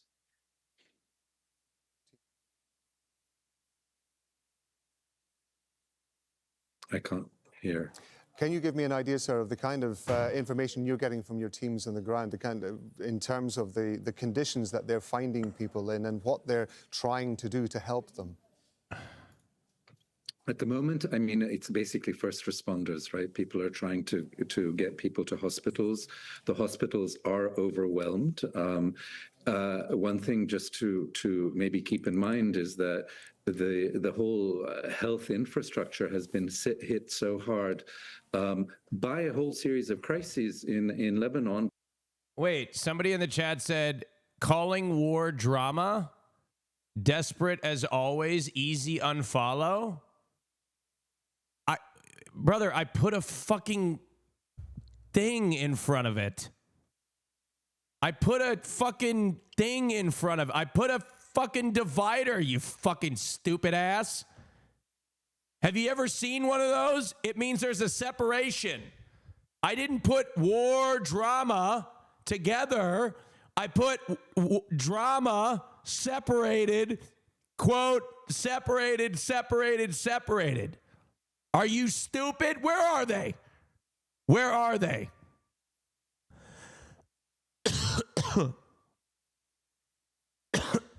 They never put a... God, people are so fucking dumb. People are so fucking stupid. You never fucking followed anyway. They never fucking followed. They never even followed me. And if you're that fickle, yeah, they never followed me. They put one message in my chat. The account was created on July 5th, 2013. So you're definitely old enough to know what that is. Oh my God. You're old enough. You're old enough. Have you been through school? Oh my God.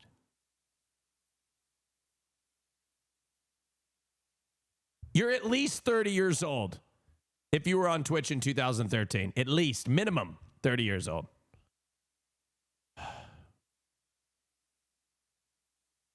At least. It's hole filling season. What the fuck? What the fuck is going on? What? It's hole filling season. What? Why is the governor of New York fucking putting this in here? Oh, God. The state of New York. It's been What's going on? the center of a fight between Hezbollah and advancing Israeli troops who reached a town called Bayada, and they've been exchanging fire with Hezbollah troops over the last week or so, very intensely. This airstrike happening after this massive attack that covered multiple locations throughout the country. The strikes that happened earlier this afternoon. Thing is like Americans, as Americans, like, imagine this, you know? Imagine you are, like, this is your life. These are innocent people, for God's sake. These are innocent people. We're so desensitized to this. These are innocent fucking people that are getting killed. And we just allow it for some reason. Like, it just sickens me that Trump's approval rating is, you know, some polls have him as low as like 33%, 32, 33%. But that's still 33% of people. That's so many millions of people. So many millions of people that are just like, yeah, this is totally fine. This is great. Life is really good. So many fucking people, you know? Anyway, Blau, what do you keep getting timed out for? Austin, my wife met you once and told you were my favorite in Fear Ann. I'm sorry, but you're not my favorite. Okay. I think you carry the whole show. You should go solo and drop those losers. Wait, what? Wait, hold on. Well, let me reread that. You said, my wife met you once and told you were my favorite in Fear Ann. I'm sorry, but you're not my favorite. Are you telling me I should leave Fear Ann? Wait. What? I don't get it. 8 people were killed in this Israeli strike that targeted a cafe in the southern city of Sidon in the early hours of the morning. Look, I've said this about Fear Ann over and over again, okay? I've said this over and over again. Fear Ann is best when we are all together, all right? Fear Ann is at its best when we're all together. We all play a very important part in Fear Ann, okay? All of us do. It's at its best. So there is no version of the podcast that is at its best when somebody's not there or whatever. And if you dislike anybody on Fear Ann, you are not a true fan of Fear Ann. That's my opinion.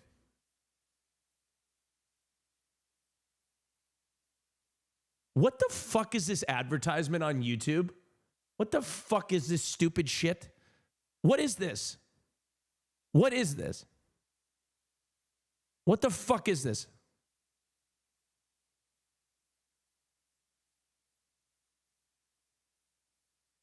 Oh my God. What is this stupid advertisement? This hate advertisement.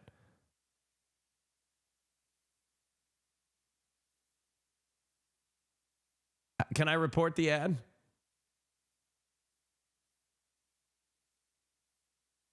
It is. It's harmful, violent, and dangerous. This is harmful and violent rhetoric that leads to relentless bullying and violence against trans people across the country. It should not be allowed.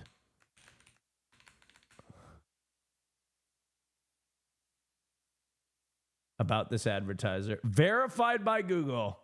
Young America's Foundation. I was like, you know what?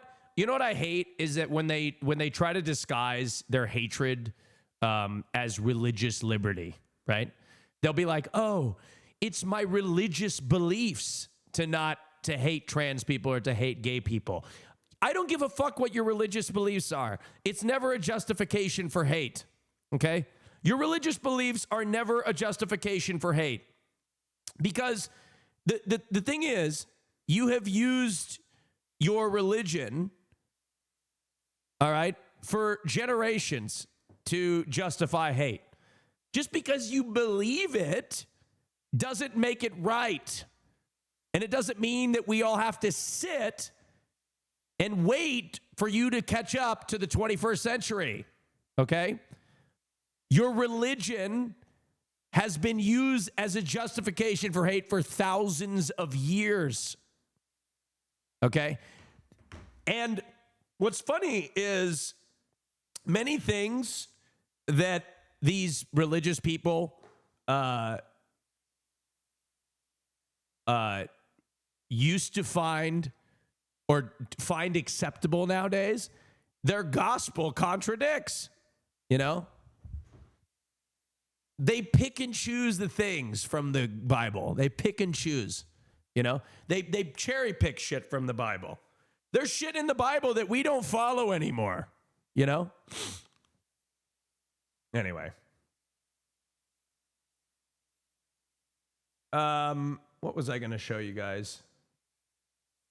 Don't report to HR. Hola. What? What? That's on camera, right? He's speaking Spanish to your dog. His native language. Yeah. Why did you speak Spanish to Gunn? Because Marsh is bilingual. Marsh is bilingual, and I Lingual? okay? What is happening today? He's bilingual. Marsh Why are is. you saying lingual? I fucked that up. Okay. He's the funny one. A few moments later. I got Okay, so you did it. chilaquiles. Yo, chilaquiles. Yes. Marsh, you like chilaquiles? A lot of No! They made this a clip. Why would they make this a clip? Why are you being so racial towards Marsh? I'm not being racist. It's not just to Marsh, it's to his dog too. Mauricio, you like that chilaquiles, right? Ay, caramba, huh? Marsh. Your Tio made some mean chilaquiles, didn't he? How about this admin, huh? Your people having a tough go at it. Nobody loves the Mexican people more than I do. Right. My brother's Mexican. Oh, no. Why would they make that into a clip? Why would they make that into a clip? They clipped it all out of context, and they made that into the most insane clip of all time. Yes, my brother is Mexican. He's my half brother. I have a half Mexican brother. You put it out. It's not my clip.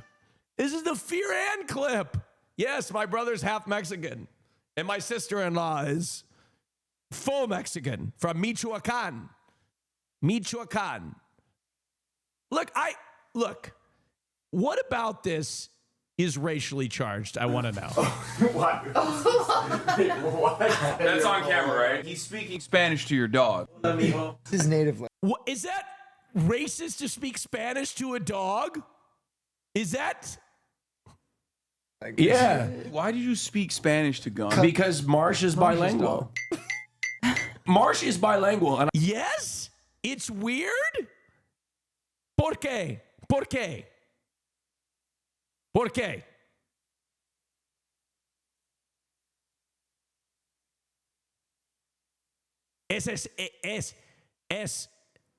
Extraña. ¿Es extraña hablar con mi gato en español? ¿Es extraña? Extraña. ¿O extraño? Extraño. ¿Es extraño? ¿Gato? Is cat. Fuck. Is gato cat? I need to call Marsh. Do you think Marsh is awake? Let me see. Let me see if Marsh is awake. Yeah, yo sé que perro is... Let me call Marsh.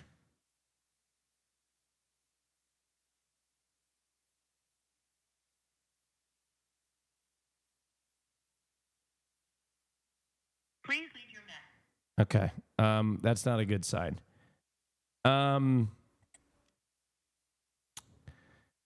Bilingual? Okay. What is happening today? He's bilingual. Sure. Okay, by the way, I've always thought it was bilingual. All right. I always thought it was, bilingual. But I used to say, I've always said my entire life, I've said bilingual.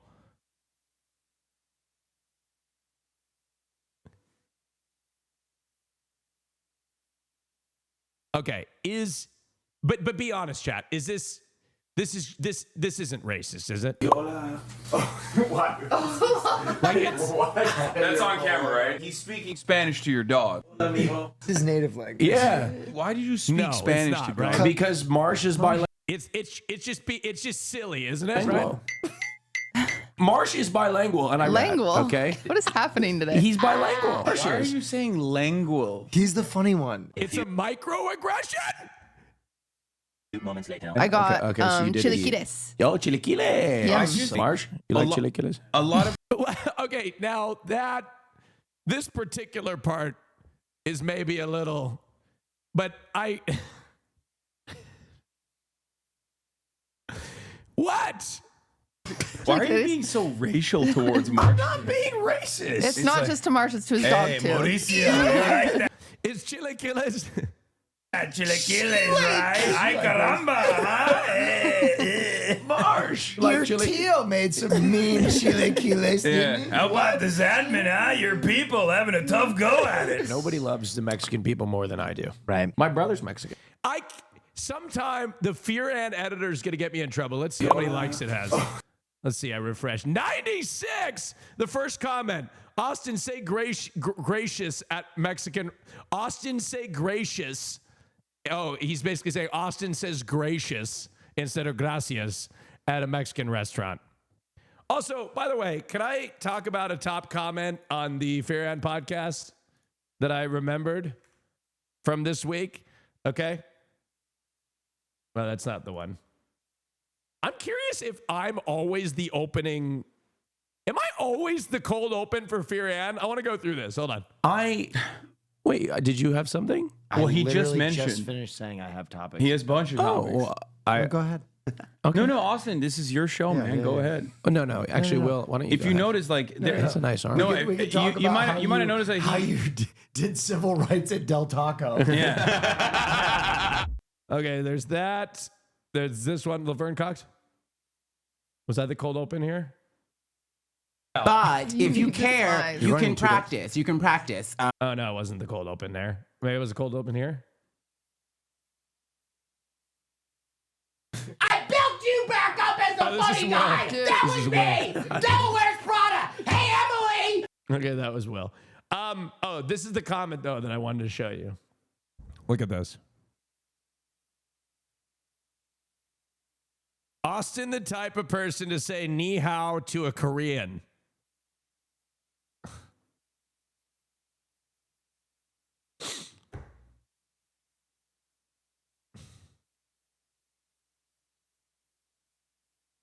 $1.4K upvotes.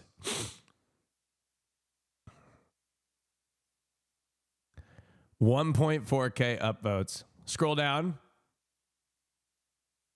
Make sure Bluetooth is connected before playing Fear and at work. Are they wrong? Yes, they are wrong. Okay. I would never say that. Okay? I know how to say hello in Korean. Okay? 안녕하세요. Right? 안녕하세요. I even know how to say thank you in Korean. 감사합니다. 감사합니다. Right? Okay? Yes, that's how you say it. 감사합니다. I've been to Korea.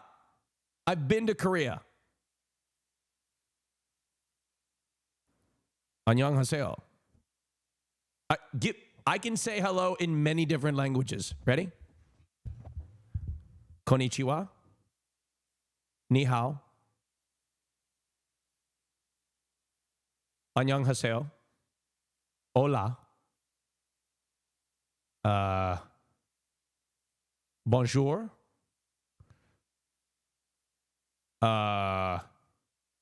Hello.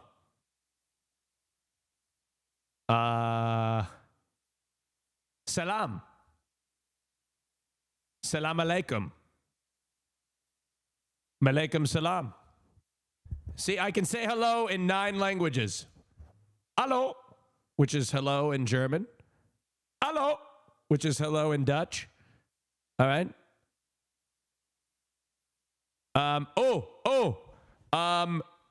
In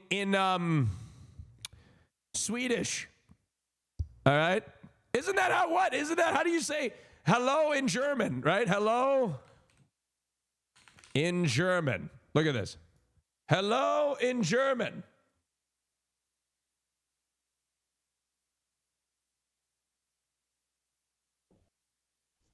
How to say hello in German. It's Hallo. How to say hello in German. It's Hallo. Okay. Hello in Dutch.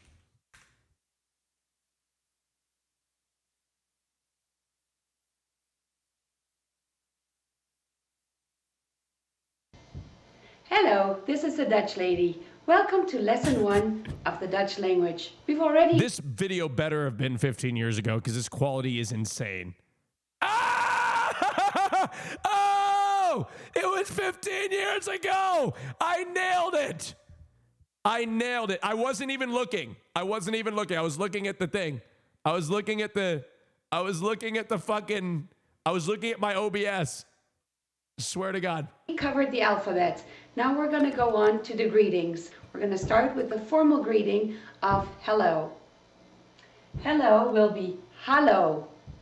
Always watch my mouth when I speak so you know how to pronounce it better. Informal, which in English would be... Can I be honest? This is going to seem awful. But if you have to watch a 45-second video on how to say hello in Dutch, you may be cooked. Because there's a lot of words. You know what I mean? There's a lot of words. And let me reframe that so I don't get canceled.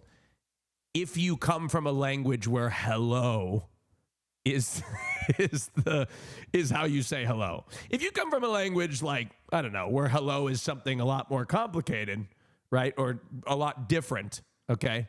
Then I could understand how this may be a little bit more difficult. You're literally watching this right now? Hi, we say in Dutch hi or hoi. Either one is fine. Hi is a little bit more the newer version. Hoi is a little bit old. Ooh, I also speak a little Tagalog, Chad. Okay. Ready? Killy killy. Killy killy. And I know how to say pussy in Tagalog too. Peck peck, I think. I had a Filipino friend, and he taught me 2 words. One was armpit, and the other was pussy. So those are the only 2 things I know in Tagalog. Are okay, but you know what?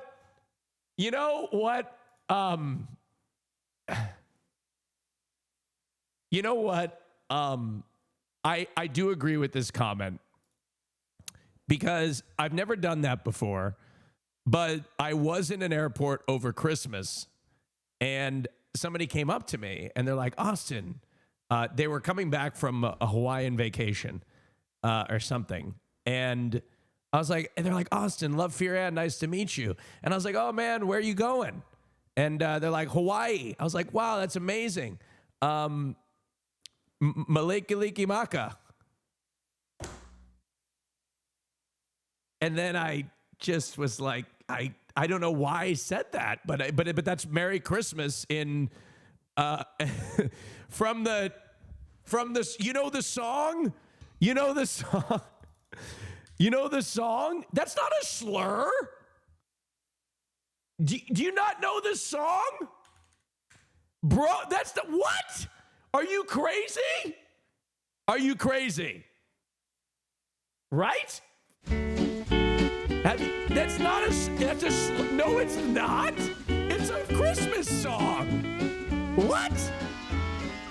Melikilikimaka is a thing to say on a bright Is it colonizer BS? Oh, fuck.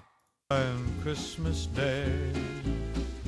That's the island greeting that we send to you from the land. Okay, let me look this up. Let me look this up.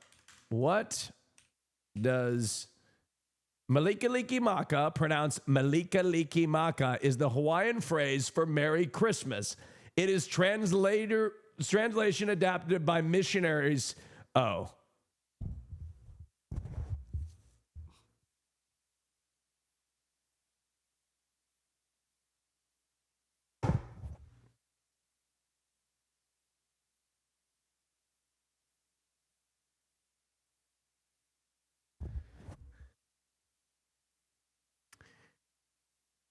To fit Hawaiian phonology, where the R becomes I and the S becomes K, it is used as a festive holiday greeting, and it is the title of the famous 1949 song.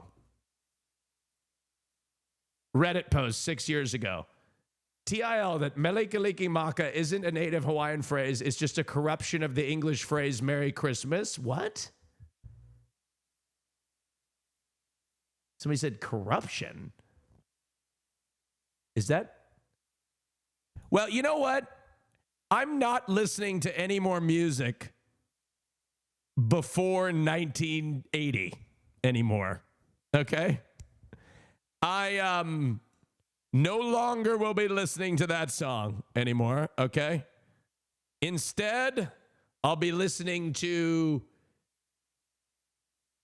how about this one? This one's better.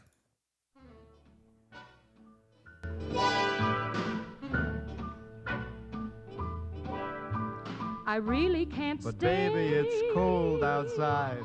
I've gotta go away. But baby, it's cold outside. Been hoping that Been hoping that you'd drop so in. very nice. I'll hold your hands, they're just like My ice. mother will start to Beautiful, worry. what's your... Okay.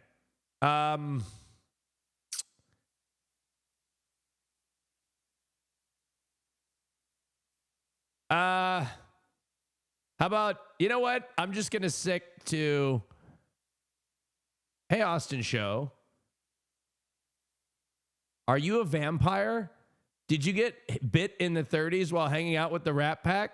Because I'm pretty sure you're a vampire and that's why you have mystery money. It's just investments from decades ago you can live on. You feed off your young twink's life energy to stay young. And naturally, your music tastes are half a century out of date. Prove me wrong? What?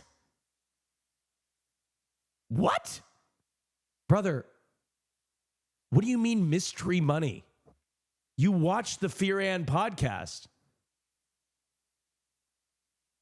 You watch the Fear and podcast. You know what kills me?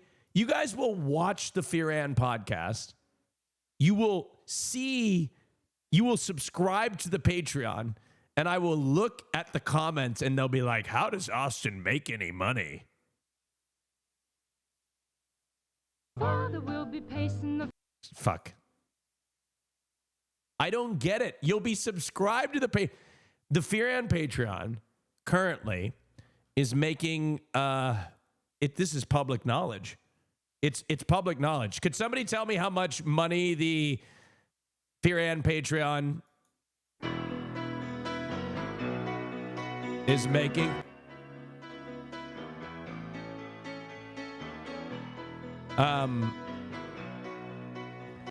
Yeah, it's like $109,000, I think, a month right now.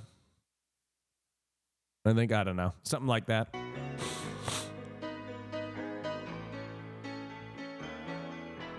But we split it. We split it. We not per person. We split it. We have some, we do a little ZocDoc ad every once in a while. Marsh makes just as much money as I do. We make the same amount. Oh, ZocDoc. Never skip a ZocDoc ad, right? For this reason. Bugs like that. Will, have you noticed that Austin's been farting nonstop? Oh, I'm so gassy. Just perpetually. I have been noticing that. It's so loud everywhere he goes. It's been crazy. Yeah. Hello. It's been crazy. God. My peers have been complaining about it everywhere we go. And you know what's even crazier? He won't do anything about it. Yeah, it's like it's vibrating over here. I can taste it. What should he do about it, cutie? I can't help The it. American healthcare system is crazy. It's embarrassing. I'm farting a lot. Yeah. I can't help no, it. you are. It's a lot. People are talking about it, actually. Oop. Hello. That was a wet one. So what you can do is download ZocDoc. Oh. Yeah, no judgment. You download it on your phone. You can stop putting off those doctor appointments. You can find doctors' specialties. There's probably a specialty for what you're looking for. What if I shit my pants and my doctor's out of network? Well, the good news is you can filter your network, your insurance. You know what? We need to stop the poop shaming people, because I think poop shaming is we all do it every single day, right? No. I'm not into no. Brandy Kid, thank you for subscribing. My point is, like, it's just a normal bodily function, okay? And no, this is not about kinks at all. I'm just saying, we should. You guys always take what I say with the worst of intentions. Always. Every time. I can't say anything without you taking it with the worst of intentions. Worst. The worst of intentions. Let's see what the comments say on this. I support Austin and his Spanish involvement. He is invited. Oh, it's positive. Oh, never mind. I support Spanish. He's invited to all the carne asadas. No. Bro is Trump.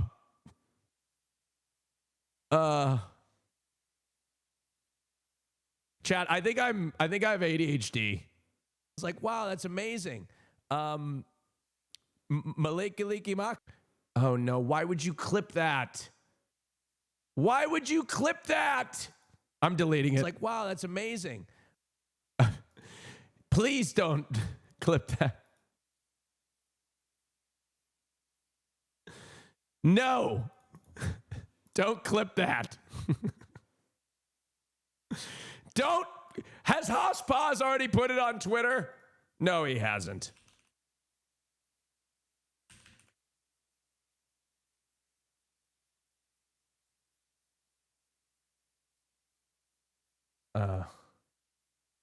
Oh my God. Oh no. Killy. And I know how to say pussy. In what the hell is going on your feed, Hospaz? It's person to say ni hao to a Korean.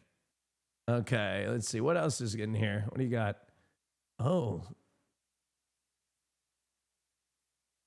No, don't. Don't scroll. Wait, is this a new photo shoot? What's going on? Wait, where are the where were they released? What the hell is going? What is he posing for? Wait, what where can I see the new photos? I want to react.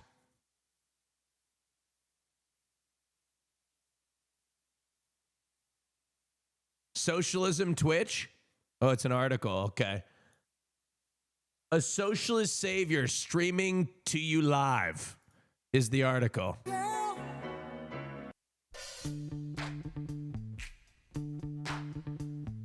I mean, look, I'm going to be honest with you. I'm going to shoot it straight on how one of my best friends looks in this. I'm going to tell you how I feel. I will say, he looks really good in this picture. He really does. He does. He looks good. How did you guys? Oh, fuck. I got to subscribe. Okay, look at this.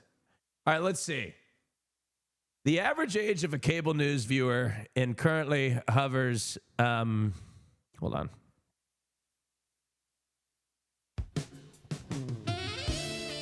The average age of a cable news viewer currently hovers at about 70 years old. It begs the question, how are non-boomers finding out about politics?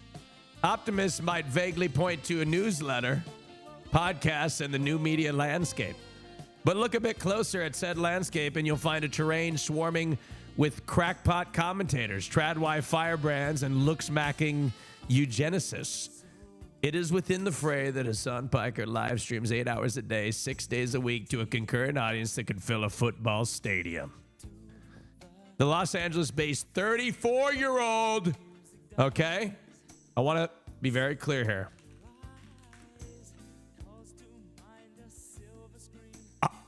About 30. They don't even have a concrete number. About 32, roughly. Roughly 32 years old. Okay. All right. The Los Angeles-based 34-year-old political pundit takes pride in delivering progressive politics to the young men who have become most susceptible to online radicalism. In other words, he's a based unk red-pilling Zoomers into socialism. On a Sunday afternoon, the one day of the week he doesn't stream. Oh, come on. He streams most Sundays. Piker sat down with editor-in-chief Tom Bettridge. If someone who didn't know you asked me to explain what you do, I would say that you go to spaces where young people are getting radicalized by the internet, like Twitch, and you red pill them into socialist worldview. Why do you think you have credibility with that group of people? It's becoming increasingly hard to relate to a younger audience because I'm 34. True. But I think the reason why I have some semblance of credibility in these spaces is because I operate within them and I primarily focus on trying to make things appealing and palatable as possible. I like to say I'm an entertainer first and foremost, and my worldview revolves around rehabilitation above all else. Everyone is redeemable. Everyone can actually change their minds. Every single American citizen has some kind of blind spot to others. So if that's my first principle, then I would be a major hypocrite to assume that people are irredeemable, because that's my mentality. I'm much more forgiving of microaggressions and things of that nature, and much more hopeful about being able to change people's minds. I always like to tell people I'm here to pull them from the margins, from the throes of radicalization. If I'm talking about trans issues, for example, I'm not talking about talking to trans people. Of course, trans people can enjoy the content, but in most circumstances, I'm actually talking to someone who is in the throes of transphobia, who could go in either direction. If I'm talking about white supremacy and anti-blackness as a core principle in American society, I'm not talking to black people because I know what they know what that looks like. They experience it. They live it every day. I'm talking to people who have been blinded by social conditioning, have adopted a white supremacist framework. Oh my God, this article is fucking long as shit. All right, you know.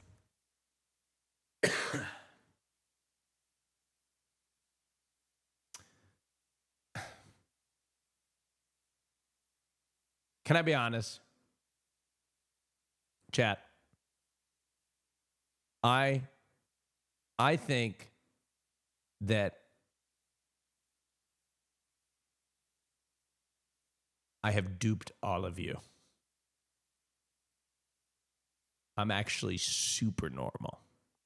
You just think I'm abnormal because I play it up for the camera. Okay? Right? I just play it up for the camera. It's all an act. I'm actually normal. Right? Dog pocket pussies 5 seconds into the pod. Okay. I just want to let you know that I did my research and dogs hump pillows is a stress reliever. Just letting you know. Just letting you know. Dogs hump pillows as a stress reliever. Okay?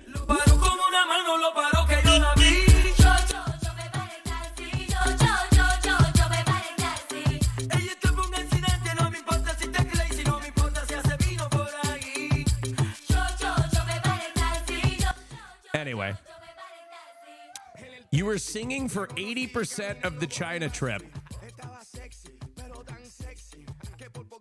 Hey, can I say something else about me that people misunderstand? I'm not as bad of a dancer as people make it out to be. I think I get too much fucking heat for being a bad dancer.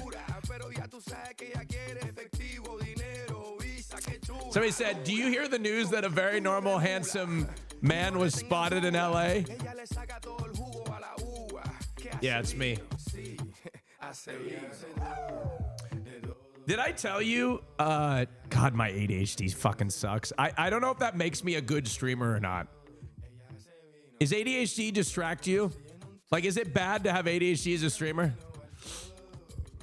So, recently I got a message from somebody who runs a retirement home, and they invited me to sing as part of their entertainment, and I'm trying to see if they'll allow me to stream it. But they invited me to be an entertainment streamer. Oh, I told you that? You know that? Oh, okay.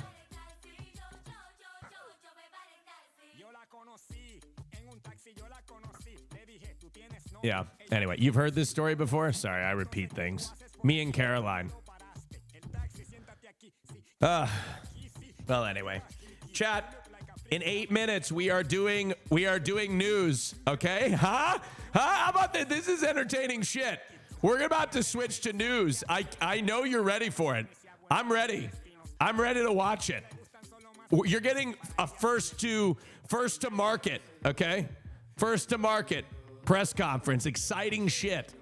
Okay? Right?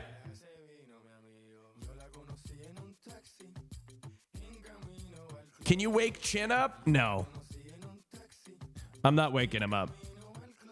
Maybe I'll order another coffee for myself. Ooh. You ever just scroll and see two hot guys making out on your timeline? Hell yeah. Love it.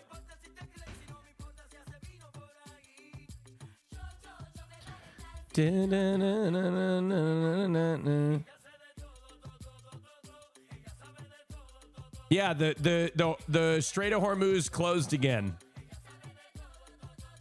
Yeah, it did. How much did Austin spend on food last week? I don't know. I tell you what, fast food is getting really expensive.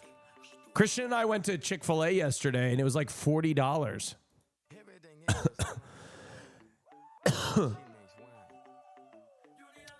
It was $40, $42 for what?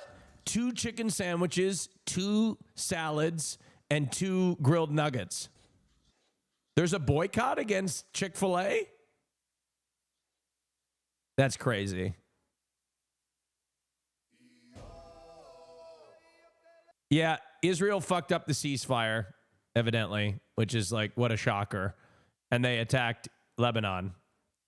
And fucked up the ceasefire.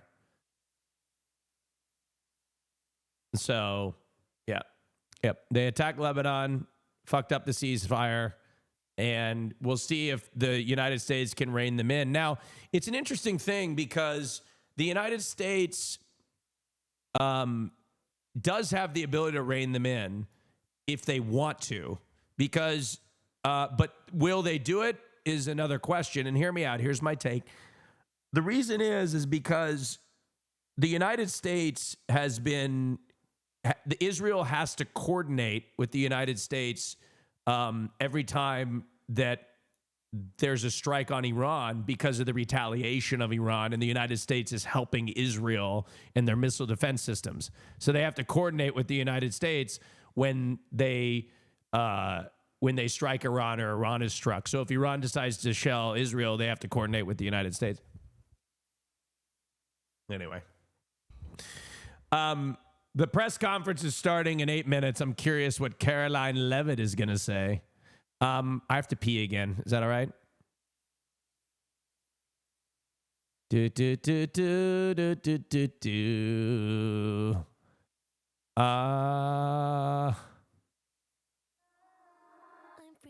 I got to pee real quick.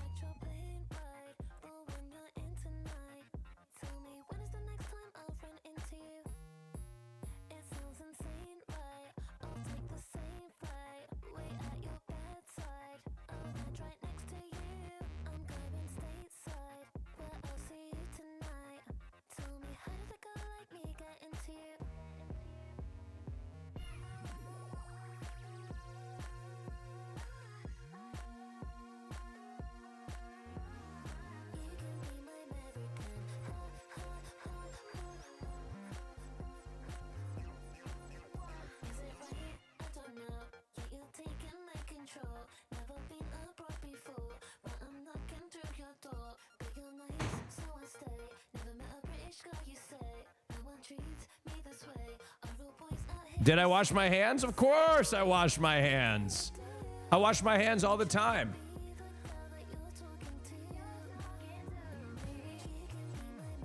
I always wash my hands. Always wash my hands.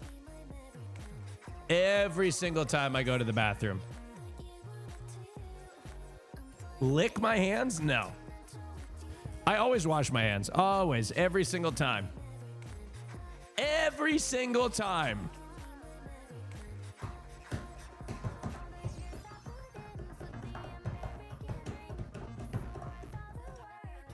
The hillbilly hand wash? Why is hillbilly blocked by Automod? Is hillbilly a protected word? Is it a slur? Hillbilly? Thanks, I'd kiss him out. FaceTime.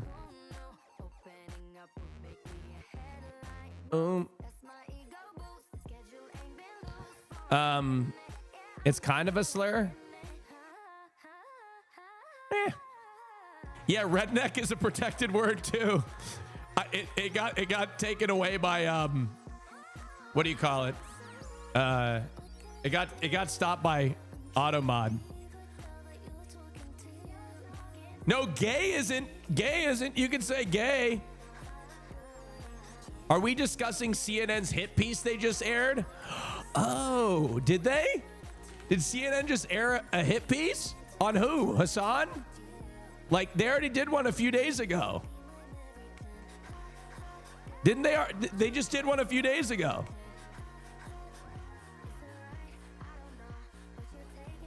Did they do another one?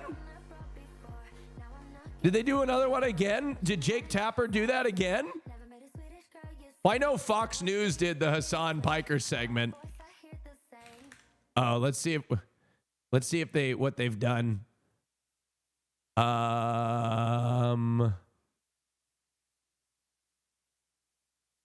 Let's see. No, let's see.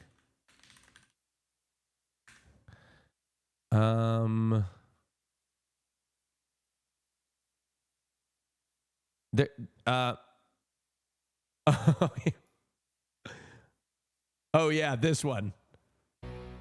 So a Democrat Senate candidate in Maliki Michigan is facing Likimaka. criticism What the this morning fuck? for Why- planning why- a rally with why was that up? Israeli podcaster Hassan Piker, who says this morning for planning a rally with anti-Israeli podcaster. Anti-Israeli podcaster. Oh my God. Hassan Piker, who says America deserved 9/11 and justified the October 7th attacks. It doesn't even matter. None of this justifies that Palestinians have a right to dignity, a right to emancipation, a right to live free lives, free from this occupation. Doesn't matter.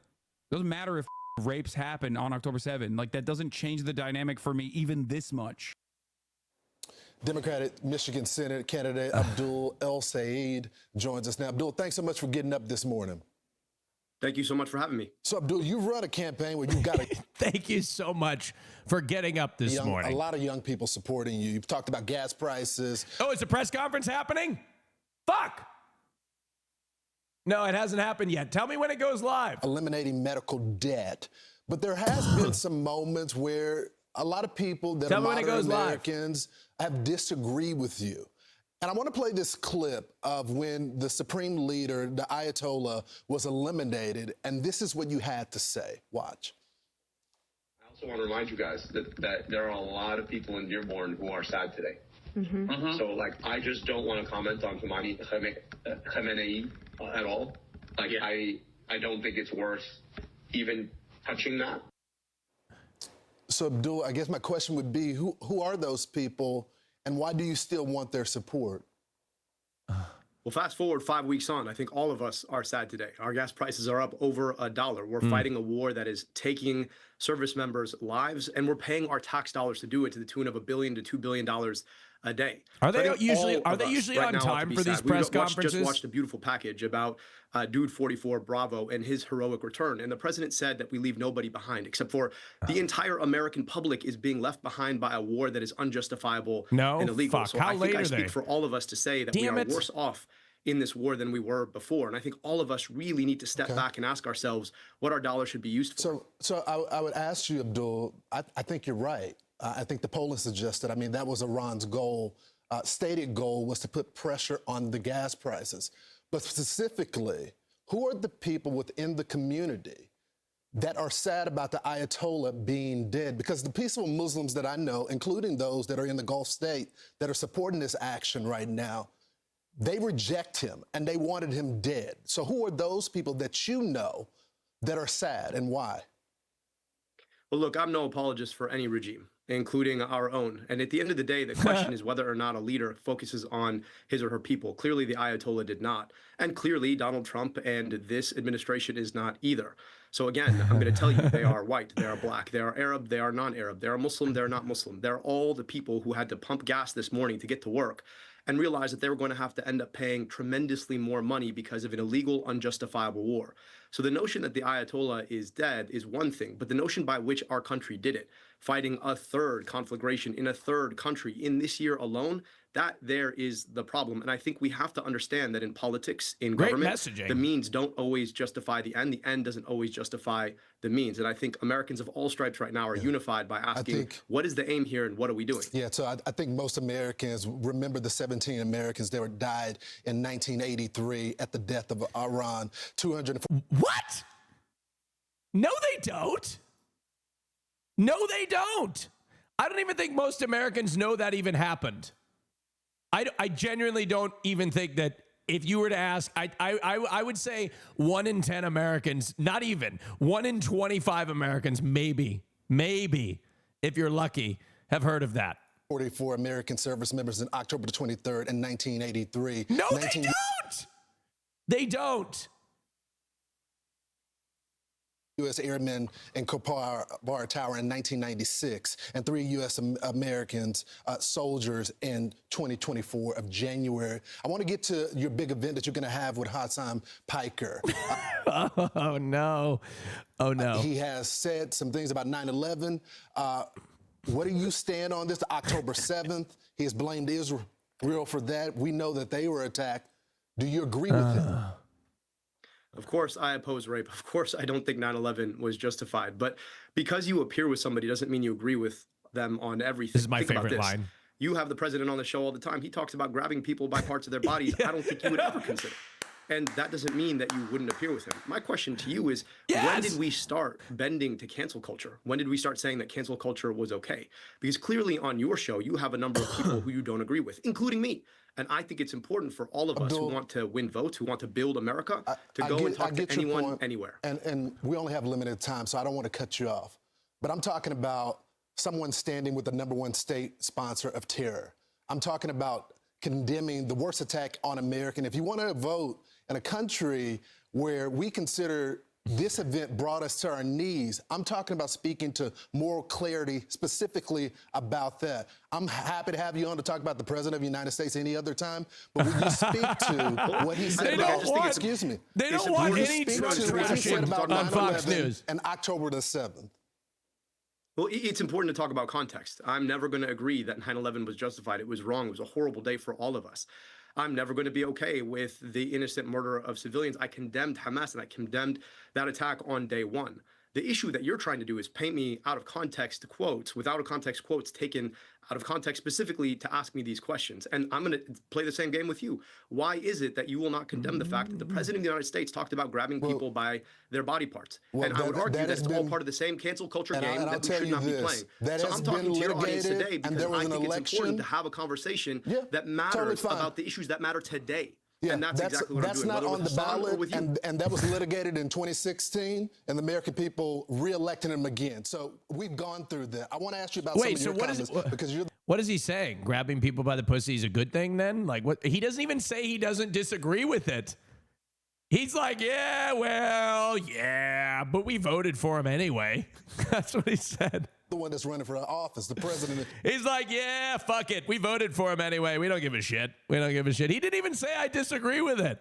It's term limit. He's saying I don't care. ICE, it cannot be reformed, and they cannot be retrained, and they should be defunded.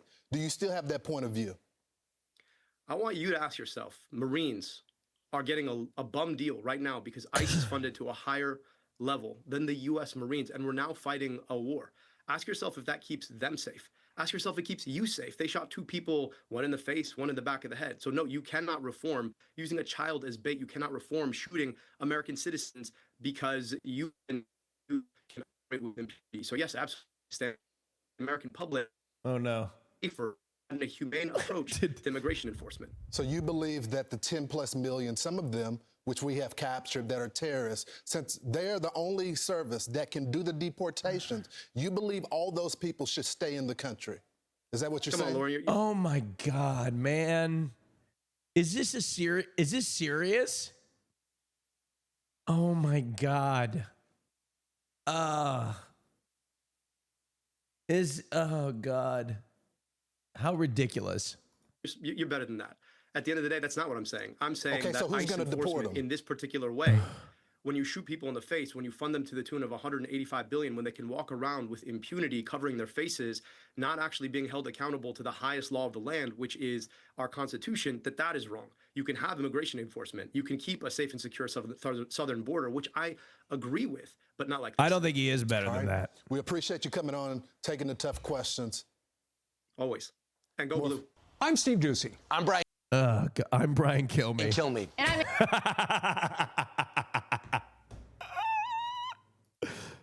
And go blue. I'm Steve Ducey. I'm Brian Kilmeade. It does sound like Brian Kilmeade. And go blue. I'm Steve Ducey. I'm Brian Kilmeade. And I'm Ainsley Earhart. And oh God. Damn. I'm just waiting around for this press briefing.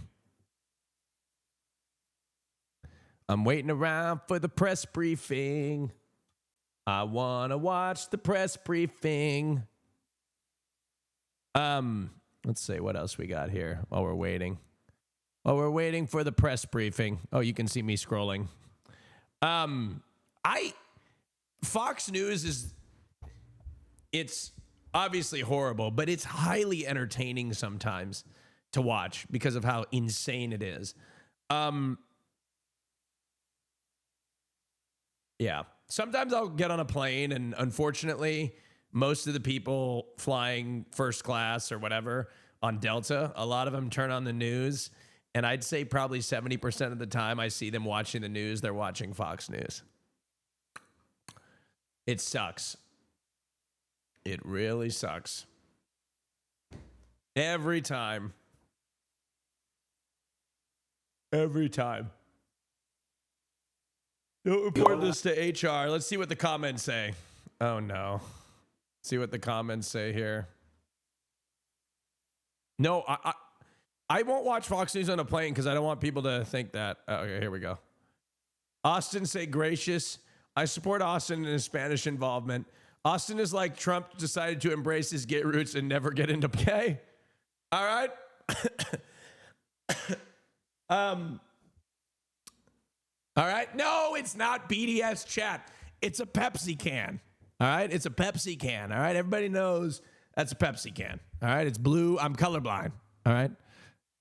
He's innocent.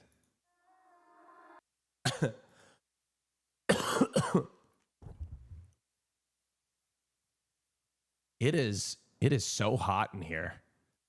What is this? Stop scrolling. Take this journey with me.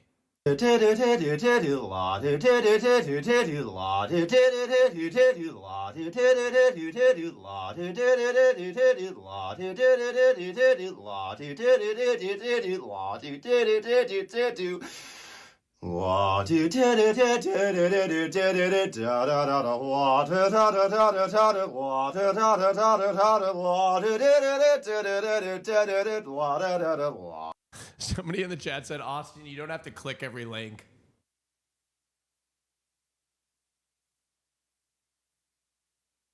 Austin, you don't have to click every single link, then you can scroll. What is this, Christian? ASMR planking till failure?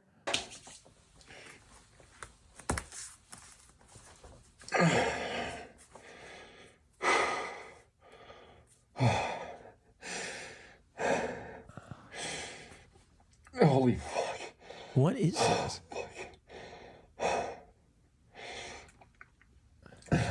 What is this? Okay, I can't. There are some people in here that are probably at work, right? And I can't do it. I can't do it. I'm not going to play this. I'm not going to play this. I'm not going to play it. All right? I'm not going to do it. All right? My boyfriend linked me that. He linked me that. All right? He linked me that. Well, I should trust my boyfriend that he's not going to link me some bullshit. You know? Y'all are freaks. All right. Let's see what else we got going on here. How does Hassan stream for 8 hours a day? That's crazy. I don't get it.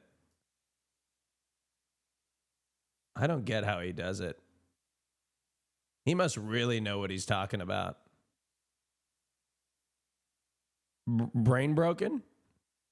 The rage. He did 10 hours yesterday. You know what, Hassan? Let some of other.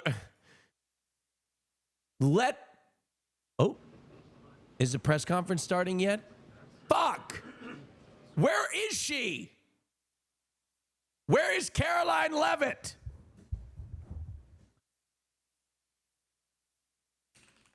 I'm ready for it.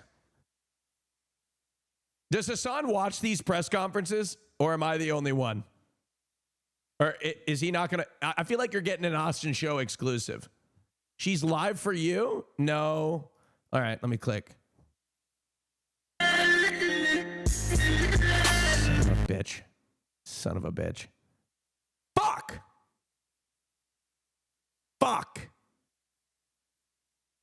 Every fucking time. Quit it. It's the second time you got me. I don't want to hear it. I don't want to fucking hear it. Squatch out. Thank you very much. Thank you very much for subscribing. I need to adjust this camera angle because I look very short in it. Ugh. I need to get a little taller. I also need to black out these windows because it's kind of fucking my lighting up just a little bit. You are short? No. I'm actually taller than Christian, but he's in bed. He looks like a toddler attending daycare. No. Squatch out, fucking subscribe because they knew I was vulnerable to clicking links. And he said he linked me a Charlie Kirk diss track. I can't click that. I don't want to do that. Not yet.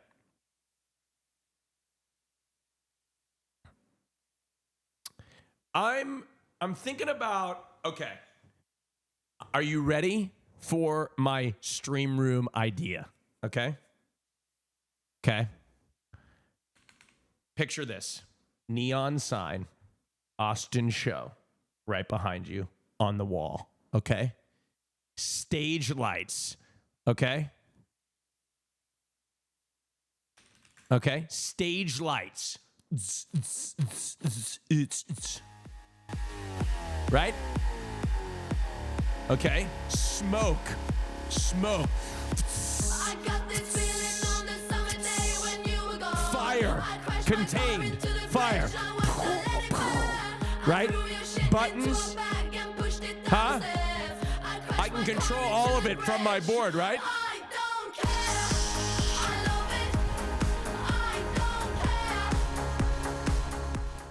Can you see it? That's my dream for a stream setup is a club. I want to turn my stream room into a club. I like the idea and some of it too far. You see the vision? Lights, smoke, like mounted lights with cool little effects, you know? Will spent so much on his stream setup though. He spent like not way too much, but he spent a lot of money on it, right? He spent so much money on it. Like, I want to say thousands, I'm sure.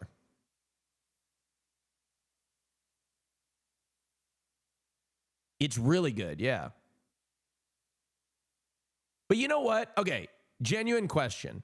When you see a streamer and you see that they have a shitty setup, does that make you not want to watch them? Because I have this theory that setup doesn't matter. Like, look at Queso, for example. One of the Meek, thank you for subbing. Look at Queso, has the best stream setup on the face of the earth. Or worst, not worse. But it's not great, right? Queso doesn't have a great stream setup, right? I don't think that changes. Hassan often streams from a hotel room. I don't think that changes anything, right? I just think you have to have good audio.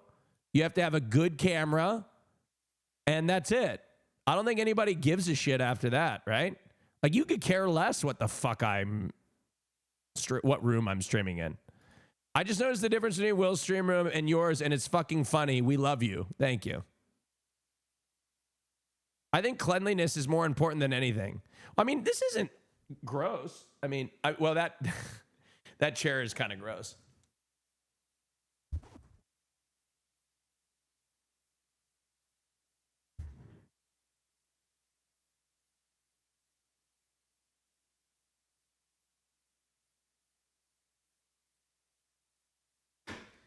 It's just cat hair.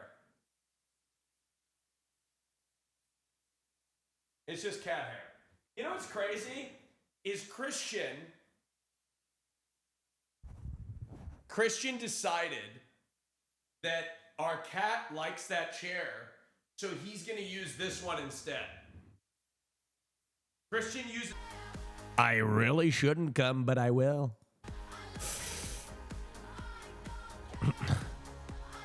Oh, it's on! Oh! Oh! Oh! Good to see all of you here today. Oh! Before I discuss the ceasefire with Iran, I have a quick update from the First Lady of the United States.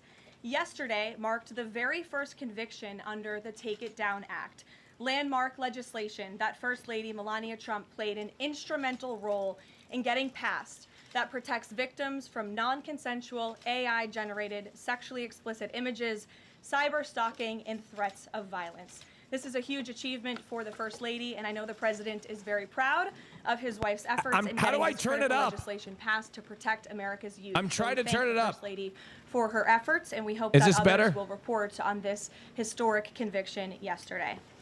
With respect to the 2-week ceasefire announced by President Trump last night, this is a victory for the United States of America that the President and our incredible military made happen. What? From the very beginning of Operation Epic Fury, President Trump stated this would be a 4 to 6 week military operation to dismantle the military threat posed by the radical Islamic Iranian regime. Thanks to the unbelievable capabilities of America's war fighters, the United States has achieved and exceeded those core military objectives in just 38 days. What was the U.S. objective? military destroyed Iran's defense industrial base. Then why did we need a crushing the regime's ceasefire? ability to manufacture weapons that they and their proxies use to maim and kill Americans and terrorize If they the crushed world. it, why do we need Iran's a ability ceasefire? to Am I build wrong? and stockpile ballistic missiles and long-range drones has also been set back by years compared to where it was 6 weeks ago prior to the launch of Operation Epic Fury. We destroyed the vast majority of Iran's ballistic missiles, launcher vehicles, and long-range attack drones through more than 450 strikes on ballistic missiles and approximately 800 strikes on Iran's drone launching units and storage facilities. In total, more than 13,000 targets across Iran were struck. Again, this is in the matter of just 38 days. Meanwhile, the Iranian Navy was completely annihilated. The United States destroyed more These than subtitles are 150 naval delayed. vessels in total, You want me to turn them including off? 16 entire classes of Iranian warships. Despite once being the largest undersea force in the Middle East, Iran now has 0 Turn them off. submarine vessels. 97% of Iran's once massive inventory of more than 5,000 naval mines has also been targeted and destroyed. Iran's air forces are functionally and Botox is still operationally in check. irrelevant at this point. Gotta be after honest, the it's United still- States maintained total air dominance over their country for weeks on end. To underscore the significance of this, before Operation Epic Fury, the Iranian Air Force would fly between 30 to 100 flights per day. Today, that number is 0. Iran's ability to fund and support its terrorist proxies has been greatly reduced. At this point, Iran can no She's longer 28? distribute weapons to its proxies in the region. And most importantly, Oh, Iran will not shit. be able to She's acquire 28? nuclear weapons. Prior to the start No. of this successful operation, Iran was aggressively expanding its short-range ballistic missile arsenal. That's Through crazy. these weapons and its navy, Iran was attempting to build a military buildup around their country that would Yeah. pose an imminent MAGA ages existential you threat quick, to the man. United States military Jesus assets Christ. in the Middle It's East, the MAGA makeup. our allies in the region, and ultimately the free world. Iran was pursuing this dangerous and aggressive strategy for one reason: to hold the entire world hostage to its terrorist ambitions. The Iranians aim to use their expanded military capabilities as a shield around their country to continue achieving their ultimate goal internally, building nuclear bombs. But their murderous and evil plans have been blown up, quite literally and figuratively, along with their military, their nuclear program, and most of their senior leadership, including the former Supreme Leader Ayatollah Ali Khamenei. Their command and control structures were also massively disrupted after being struck more than 2,000 times. Many of their remaining She's got leaders are Mar-a-Lago paralyzed face. in fear and no longer enjoy the freedom to move around their country freely and meet openly. Thanks to the unmatched excellence of our warriors at the direction of the Commander-in-Chief, the world has just witnessed a historically swift and successful military triumph. President Trump started Operation Epic Fury with strategic military objectives, and the United States has clearly achieved them. As we mark this progress, we also remember and honor the 13 American heroes who laid down their lives in this noble effort. I know President Trump and our grateful nation honors their ultimate sacrifice, and we will never forget them. May God bless their families. The valiant efforts of all of our incredible service members created maximum leverage for the President of the United States, allowing he and his leadership team to engage in tough negotiations over the past couple of weeks that have now created an opening for a diplomatic solution in long-term peace in the Middle East. The President's maximum pressure and the leverage created by the success of Operation Epic Fury led to the Iranian regime asking for and ultimately It's literally the agreeing same to shit. a ceasefire proposal with the United Like, States. we're Iran doing could no North longer Korea. tolerate being Why does it bombed smell like or a taking skunk? the gamble of what was to come Did you smell- following President Trump's 8 p.m. deadline last night. Iran has agreed to open the Strait of Hormuz, and as the president said, we have received a proposal from the Iranians that has been determined to be a workable basis on which to negotiate. I've seen a lot of inaccurate coverage today from the media about these negotiations and these plans already. So let me be clear and correct the record. The Iranians originally put forward a 10-point plan that was fundamentally unserious, unacceptable, and completely discarded. It was literally thrown in the garbage by President Trump and his negotiating team. Many outlets in this room have falsely reported on that plan as being acceptable to the United States, and that is false. With the president's deadline fast approaching and the United States military completely decimating Iran with each passing hour, the regime acknowledged reality to the negotiating team. They put forward a more reasonable and entirely different and condensed plan to the president and his team. President Trump and the team determined the new modified plan was a workable basis on which to negotiate and to align it with our own 15-point proposal. The president's red lines, namely the end of Iranian enrichment in Iran, have Just not get to the changed. questions. And the idea that President Trump would ever accept an Iranian wish list as a deal is completely absurd.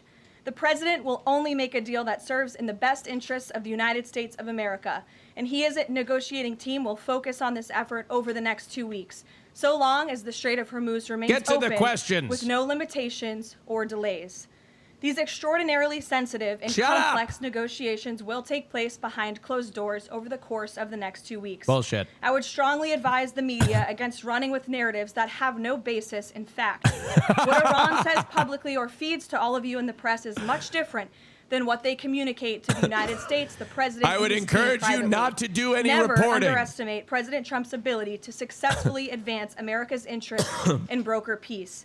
President Trump has a proven track record of achieving good deals on behalf of the United States and the American people, and he will only accept one that puts America first. With that, I will take your Yes, questions just like- today. I'm sure you have a lot of them. In our new media seat, we have Shane Harris with the AMAC Newsline. Shane, thank you for being here. Why don't you kick us off? Yeah, thanks for having me, Caroline. 2 questions for you. First, following the president's announcement of the ceasefire, if this is indeed the end of hostilities in Iran, what is the president's message to the American people about what was achieved for our country through Operation Epic Fury? Sure. I think I just laid out a significant portion of that in my opening Wait, is- remarks. 6 weeks ago, the president Is she looked the American scripted- people in the eye scripting directly. the and He questions? told them that he launched this operation to take out the imminent threat that was posed by Iran. And that threat has now been greatly destroyed. Their navy, their missiles, their defense industrial Oh base, my God, and their she's- desire and their plan to What the build a hell is nuclear bomb AMAC? inside their country is no longer going to be allowed, can no longer happen, thanks to the remarkable success of Operation Epic Fury over the course of the last 38 days. That has been absolutely achieved, and now we're moving into the next phase of this, which is a negotiating period to put some fine points on this and to hopefully broker an agreement that can achieve long-term peace in the Middle East. Yeah, and then second, what is the president's message to American seniors who have a much higher voter participation rate and they're likely to be a key swing vote in the midterm election? Well, the president loves our seniors across the country. And as you know, the president signed the One Big Beautiful Bill, the Working Families Tax Cut last year. What the fuck which kind of greatly question reduced is that? Taxes on Social Security for our seniors. In fact, thanks to the Working Families Tax Cut, nearly 90% Excellent of seniors question. will no longer pay tax Completely on unprepared their to Social answer it. Security. That's a huge win for our seniors and also for our middle class and working families across the country with the no tax on tips provision and the no tax on overtime. Next yes. week is tax Seniors week. love You'll hear no a lot tax from on the president tips. about how his policies have benefited the American people, and I'm proud to report that the president will be traveling next week to the great states of Nevada and Arizona to tout this historic accomplishment over the course of the next week. Thank you for being here, Shane. Gabe. Caroline, Iranian state media is saying that Iran has now closed off the Strait of Hormuz today in response to Israeli attacks on Lebanon. What's the White House response to that? And you just listed many military this is what I'm successes. interested. I understand that. But strategically, how is the administration arguing that Iran does not have more economic leverage than it did before the start of the war? Sure. Well, with respect to the first reporting out of Iranian state media, the president was made aware of those reports before I came to the podium. That is completely unacceptable. And again, this is a case of what they're saying publicly is different privately. We have seen an uptick of traffic in the Strait today, and I will reiterate the president's expectation and demand that the Strait of Hormuz is reopened immediately, quickly and safely. That is his expectation. It has been relayed to him privately that is what's taking place, and these reports publicly are false. What? The president yesterday threatened that a whole civilization would die if a ceasefire deal wasn't reached, understanding that Iranian leaders have previously said death to America. But why is it appropriate for the president of the United States to use that kind of language when talking about civilian targets? And was the president mocking Islam by signing off his True Social post over the weekend, praise be to Allah? Wouldn't that antagonize Muslim allies across the world? Well, I understand the questions about the president's rhetoric, but what the president cares most about is results. And in fact, his very tough rhetoric and his tough negotiating style is what has led to the result that you are all witnessing today. Iran publicly acknowledging last night that they have agreed or that they wanted this ceasefire with the United States because they no longer could tolerate being bombed by our very powerful and lethal military, and that they have committed to the reopening of the Strait of Hormuz, which the president will hold them accountable for, and it's something the administration is closely monitoring in real time. Danny. Should the world not take his word seriously? The world should take his word very seriously, and understanding that the president is always most interested in results. And it was the Iranians who backed down, not President Trump. He said that they would face very grave consequences, as you just laid out, by the 8 p.m. deadline if they did not agree to reopening the Strait of Hormuz. And what did they do last night? They agreed to reopen the Strait of Hormuz. Danny. Thanks, Caroline. Would President Trump like to see Lebanon included in this peace deal? Because as you know, there's been this is interesting. Strikes on Lebanon today with dozens of casualties there. Sure. Lebanon is not part of the ceasefire. That has been relayed to all parties involved in the ceasefire. So obviously that Prime Minister Netanyahu that put was out a part of the ceasefire, as far as I'm aware. In support of the United States' efforts, and but it's also assured the Israel president wants to continue to shell Lebanon, so the obviously the United States is allowing that to happen. I'd like to see Lebanon included at a future date, given that it seems to be. So the ceasefire has basically been broken already. Undermining the Iran ceasefire. Again, this will continue to be discussed, I am sure, between the president and Prime Minister Netanyahu, the United States, and Israel, and all of the parties involved. But at this point in time, they're not included in the ceasefire deal. Jeff. Thank you. Caroline, will the U.S. take part in talks with Iran in Islamabad on Friday? I can announce that the president is dispatching his negotiating team, led by the Vice President of the United States, J.D. Vance, Special Envoy Witkoff, and Mr. Kushner to Islamabad for talks this weekend. The first round of those talks will take place on Saturday morning local time, and we look forward to those in-person meetings. Now, what role does the president see for the U.S. in monitoring or helping with the Strait of Hormuz going forward? I think the president commented on that this morning. We're going to continue to monitor it very, very closely. We will be helpful in any way that we can, but we fully expect Iran to do this, and the president has made that quite clear as well. It's, again, as his statement said last night, this ceasefire is subject to the safe reopening of the Strait of Hormuz. Again, this was just determined last night. We understand things take time, but that's the president's expectation, and he will hold everyone to it. Sure, in the green blazer. Thank you, Caroline. Sure. And then in front of you. But Andrew, you can go ahead. All right. You're not wearing a green blazer. I am actually wearing a green blazer. It's a little brown. So I think Iran is invested in the security of the Middle East across the board because conflicts in Israel or in Lebanon will inevitably roll over into their territory eventually. So that's why they made this a sort of a part of the ceasefire agreement. Your country and not against you. Yesterday, the president threatened to destroy Iran's civilization, the entire civilization. Not the Iranian government, but the Iranian civilization, the Iranian people. The U.S. has been a moral leader for most of its history by fighting wars against other governments, not against civilizations. Uh-oh. How can the president claim that America can ever have the moral high ground if he's threatening to destroy civilizations? She's going to dodge it. And not casting He's all wars about as results. fights against other governments. Andrew, I think you should take a look at the actions of this president over the course of the past 6 weeks and the actions of our brave men and women in our United States military who have taken out essentially taken out the military of a rogue Islamic regime that has chanted death to America for 47 years, that has killed and maimed thousands of American soldiers over the course of the last 5 decades. The president absolutely has the moral high ground over the Iranian terrorist regime, and for you to even suggest otherwise is frankly insulting.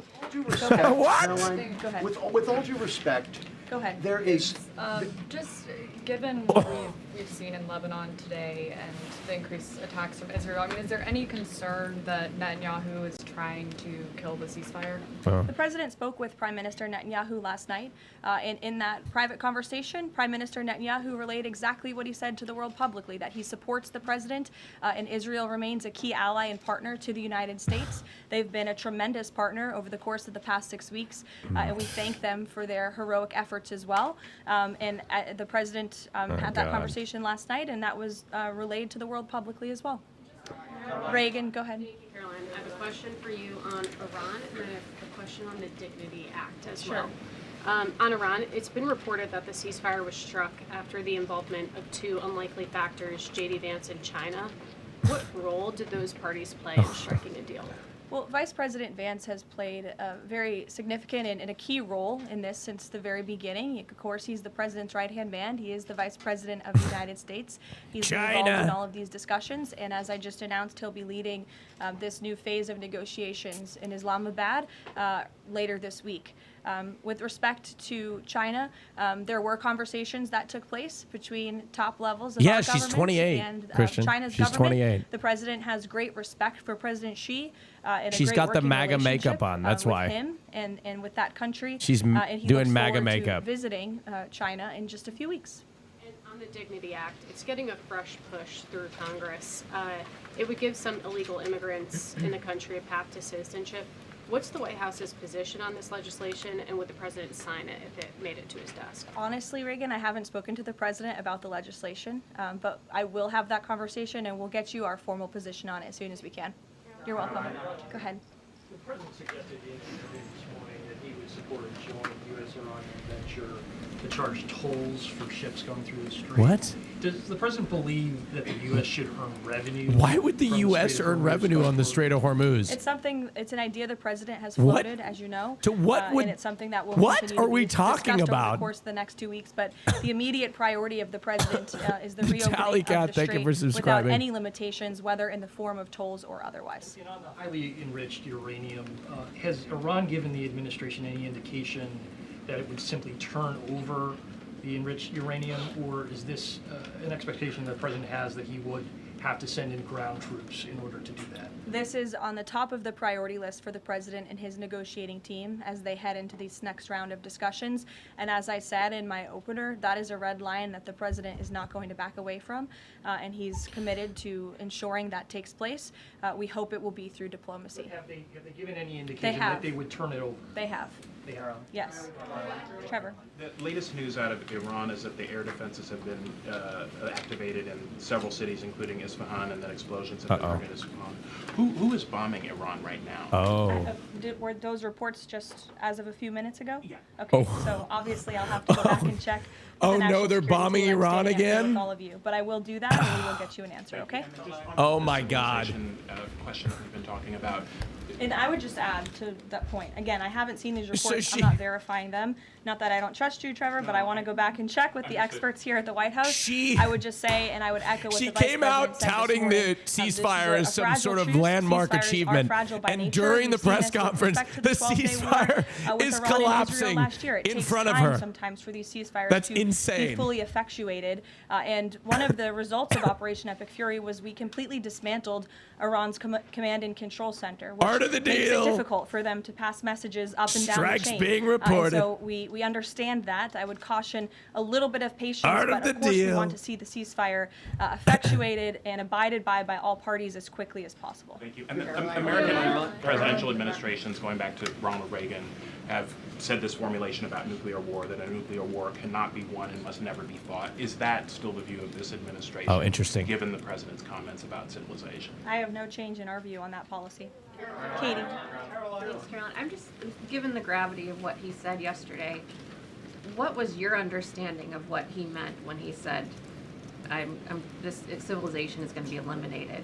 I think it was a very, very strong threat from the President of the United States She that doubled led the down. Iranian regime to cave to their knees She and ask doubled for a down. ceasefire and agree to reopening the Strait of Hormuz. Oh my so it was a very God. strong threat that led to results. Oh and as my the Secretary God. of War stated at the Pentagon this morning, it was not an empty threat by any means. The Pentagon had a target list that they were ready Oh to my hit go God. on at 8 p.m. last night if the Iranian regime had not agreed to open the strait, which they did, and I think that's something we should all be grateful for. The United States is a moral leader in the world, given that he's... I was asked this exact same question by your colleague Andrew in the back, and I think, again, the insinuation by anyone in this room that Iran somehow has the moral high ground over the United States of America is insulting, considering the atrocities that they have committed against our people and our military over the past 5 decades. John, go ahead. Thanks a lot, Caroline. 2 questions for you. One has to do with a statement, a joint statement put out this morning by some of America's European allies, our NATO allies. And in that joint statement, they said regarding the Strait of Hormuz, our governments will contribute to ensuring freedom of navigation in the Strait of Hormuz. What's the administration's reaction to that joint statement? Does that smooth things over when the president meets with NATO Secretary General a little bit later this afternoon? I have a direct quote from the President of the United States on NATO, and I will share it with all of you. They were tested, and they failed. And I would add, it's quite sad that NATO turned their backs on the American people over the course of the last 6 weeks when it's the American people who have been funding their defense. As you know, President Trump will be meeting with Secretary Ruta in a couple of hours here at the White House, and I know he looks forward to having a very frank and candid conversation with him. And then secondly, in regards to this conflict, 38 days, as you pointed out, President Trump has said that there's been regime change. Has that regime change led to more freedoms for the Iranian people? I think that's a question that's being asked a little bit too early, John, and we hope that is the case, but it's something that has yet to be seen. No is the answer. No is the answer. Tolling by the Iranians in the Strait of Hormuz. I've heard you talk about a number of red lines that the president has in this negotiation, but I haven't heard you say that Iranian tolling in the Strait of Hormuz is a red line. Would it be acceptable to the United States at the end of all this if the Iranians are able to charge tolls in the Strait of Hormuz? I think the president was very clear and simplistic in his language last night in his Truth Social post, where he said that this ceasefire is Hi, subject JC. to Stay the safe, free, please. safe, and immediate reopening of the Strait of Hormuz. That's very plain language, and it should be taken at face value. You mean free Carrie. to charge? Carrie, go ahead. Without limitation, including tolls, yes. Carrie. A quick follow-up on the tolling. Why would the U.S. Allow Iran to collect tolls in the Strait of Hormuz? That's not something that we've opposed for a number of years now.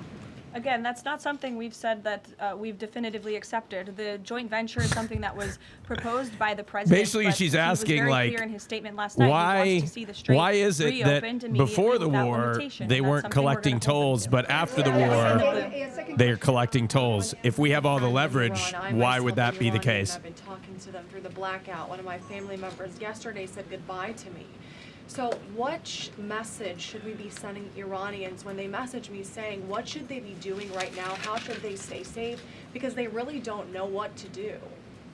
I think the president's main priority, in my main priority as his spokeswoman is to make sure that clear messages are sent to the American people, of course, which is my job today. With Oh, wow, respect it's to really the heard Iranian loud and people, clear. The president, has Really taken loud out and the clear. threat that was posed by their military to the United States, to our allies in the region, to our forces in the region, and of course, as the president has long said, So he hopes clear. that Iran We will be a clearly country, of peace we know and why. prosperity, and we're moving Clear into as this next round mud, of yeah. negotiations to hopefully come to an agreement with this new regime that will create long-term stability in the Middle East. Oh, yeah. Leah said that they should stay inside of their homes and also take back their country. So there's a contradiction there. So how do you address that? Again, we're moving into this Take next back round your of country from your negotiations, homes. with, the remnants of the regime. Stay in and your those that we are home speaking and with take now back to your hopefully country. reach a place of peace long-term Like, what for the the region, fuck? and that includes the Iranian people as well. In the blue, go ahead. I suggest perhaps a denial of service attack from your homes. Take back your country. That passage in the strait will be coordinated with Iran's armed forces. As of today, who controls the Strait of Hormuz? Again, these statements were put out 12 hours ago. We expect that the strait will be opened immediately. As I've said Yep, earlier, we have seen Iran an uptick, controls it, which is in why traffic in the she strait, can't and answer it's the something question. that we are Iran controls the monitoring Strait of Hormuz. minute by minute, hour by hour. And as if the days we go on. had truly won militarily in the conflict, we would have control over the strait. On the deportations of Iranian officials and then on the negotiations, are there still security concerns about Vice President Vance being part of these peace talks, Steve Witkoff, Jared Kushner? And then two, given the ongoing deportation of General Soleimani's niece, does the Trump administration plan to deport more relatives or people in the families of Iranian officials that are in the U.S.? Certainly, anyone who is here fraudulently. I understand one of the individuals who their visa was revoked by Secretary Rubio and they were deported by ICE. They had a fraudulent asylum claim. That's against the laws of the United States. So anyone who is here illegally or fraudulently is subject to our nation's immigration laws and will be removed from our country. And I know this continues to be a top priority for the State Department. Did they ease the sanctions on Iran? Is that something that actually happened? With respect to the I know that was safety part of the Vice Iran's, President, we fully trust the United States what they Secret Service to wanted, do but their I'm not job sure if they to actually keep the did Vice it. President and the President's negotiating team safe. They do a tremendous job, and we fully trust them to do that. Caroline. In the back, go ahead. The President has said Cuba is next. What's the message to the American Cuba people is regarding next? Cuba and What? do Cubans expect in relation to this statement? Well, look, I think when President Trump said that, and he later clarified after making that statement, that he meant the Cuban regime is bound to fall. Their country is very weak. They're in a very weak position economically, obviously, Yeah, financially. because we're starving them. The Cuban people are fed up with their government, as they should be. And these talks and discussions continue to Oh, my happen at God. the highest level of our government. I don't have any Policy Revolt, updates thank you or for announcements for subscribing. you with respect to Cuba policy today. Caroline. Good to see you. Thank you, Caroline. Secretary Hegseth said this morning that U.S. troops would be sticking around. Can you expound upon that, what we should expect from U.S. troops in theater for the next 2 weeks and beyond? I would defer you to the Pentagon for any specifics on assets that have been in place in the Middle East, but take the Secretary at his word, and also the President has reiterated this as well in his own words, that we're not going to move anything immediately. Again, this is a 2-week ceasefire where we hope at the end, and we expect at the end, we'll have a good agreement between the United States and Iran. But the ceasefire's already, in the meantime, it's already we're going to ensure that our toast, isn't military it? is The Strait of always at the Hormuz ready is as the closed. commander-in-chief. Israel's attacking I'll Lebanon. take a couple more in the back. Sure. Thank you. Thank you very much. On NATO, I'll take your question. Go Thank ahead. you, Caroline. On NATO, can you tell me, is the United States still considering withdrawing? Oh, boo! I don't want to hear that question. Something the president has A discussed. better and I think it's question. something the president will be Give us a discussing better in couple of question. hours with Secretary General Rutte. Boo. And perhaps you'll hear directly from the president following that meeting later this afternoon. Thank you, everyone. What? Take another boo! Get back in here, Caroline! You suck! Boo! Suck! Boo! You suck! You fucking suck! Boo! Coward! Boo! You fascist! You're complicit to fascism. History will not be kind to you. Boo! You suck! Sorry. I'm not sorry. Anyway, So basically, TLDR from that press conference, she opened the press conference touting the achievement, for some reason, that the Strait of Hormuz is now back open due to a ceasefire agreement. That during the press conference or shortly before the press conference was violated by Israel, and the Strait of Hormuz is now closed again. And there are reports of missiles being fired and projectiles being fired at Iran right now. So anyway, that's where we're at. And yeah, so far, it doesn't seem like there's a ceasefire that's even in place anymore. I mean, it's in place in name only. In name only. I'm curious what Al Jazeera is saying about it. Does Al Jazeera probably wouldn't have... Oh, let's see what Fox News... True Social that was posted about 90 minutes ago, and I'll just come down to this last line. The United States offered a 15... No, that's Judge Janine. I don't want to see that.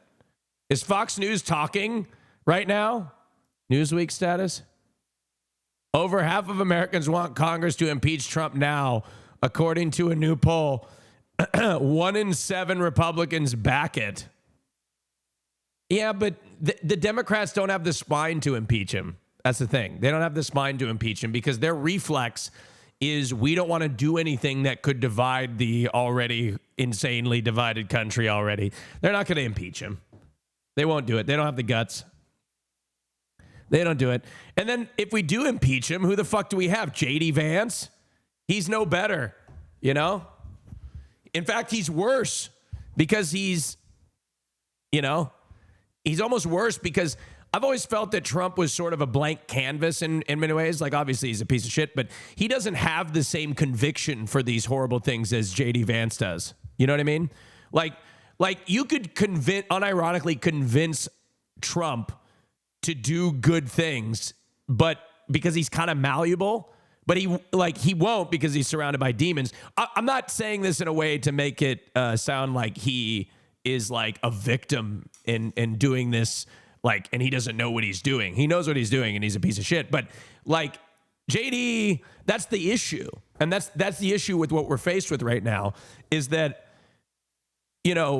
Trump is kind of as the wind goes and whoever's closest to him in his ear. The problem is if the Democrats don't, right now, the country hates Republicans and hates the party in power, but they also don't like Democrats. And Democratic approval rating is really low across the board. So yeah, are Democrats going to clean house in midterms? Probably. They're going to win the House of Representatives. And, there's a shot for them in 2028. But if they continue to do the same old establishment Democrat politics, diet MAGA shit, they're not going to, we're going to inevitably lose in another 4 years and be in the hands of a capable fascist, right? Like Tucker Carlson or somebody like that, right? Are you fucking serious? This is not real, is it? That's not real. Is that real? No way. That's insane. Hello from England, somebody says. That's insane. Come on. That's insane. No, but I mean, personally, I will be working to support progressives, across the board. Personally. What is this? Amendment or impeachment as we... What is Roe? Is this Roe? Uh-oh. What do you say to people who say the 25th Amendment or impeachment, as we have seen twice before with this specific president when it's controlled by Republicans? I love Roe. That's just not a realistic scenario. I think you're using things too tactically. You've been so immune. How about moral principle? How about that when a president threatens to blow up other nations, that we have to see some response to saying that we have a higher moral dimension, that there's something called conviction in politics, that the lives of the Iranian people matter, that the lives of people in Gaza matter, that the lives of people in Cuba matter, that when Donald Trump is echoing Gallant and calling people animals who live in Iran, that we will be a Democratic Party who says that is morally wrong. And when we don't say that, and when we hide behind proceduralism, and when we hide behind tactics, and we hide behind the fact that we don't have votes, then what we say to most Americans is we're not willing to fight for our vision for America, for our moral vision. You know who is willing to fight for his vision of America? Donald Trump. And you know why the Democrats keep losing? Because we don't have conviction in our politics. We don't have inspiration and passion in our politics. We've got people that... It's because they don't believe in anything. They don't believe in anything. The principles they hold most dearly are whatever their donors feel is their principle. Their principle is we don't want to piss off the lobbyists that are funding our campaigns. That's their principles. So that's why they have no moral clarity on these issues, is because they are beholden to their donors completely. And until we, and somebody said something like this that was really profound. These Democratic establishment Democrats would rather lose elections and try to form a base that tolerates their relationship with their donors than win elections and change. So the only way to, make progress is to defeat and primary these establishment Democrats. That's the only way. It's the only way. They refuse. They refuse. In the wake of, we are in unprecedented times with Trump and all the horrific atrocities that are happening around the world. And they're doing, nothing. Nothing.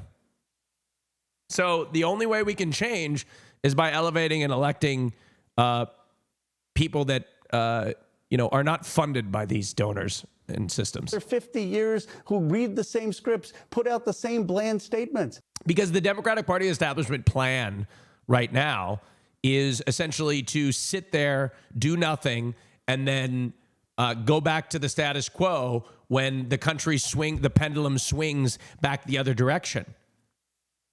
But it's not going to work the same way. Like, the Democratic Party approval rating is 32%. It's lower than the Republicans. And obviously, that doesn't mean that Republicans are going to win in the midterms. It just means that, Republicans hold their party in higher favor than the Democrats do of their own party. But anyway,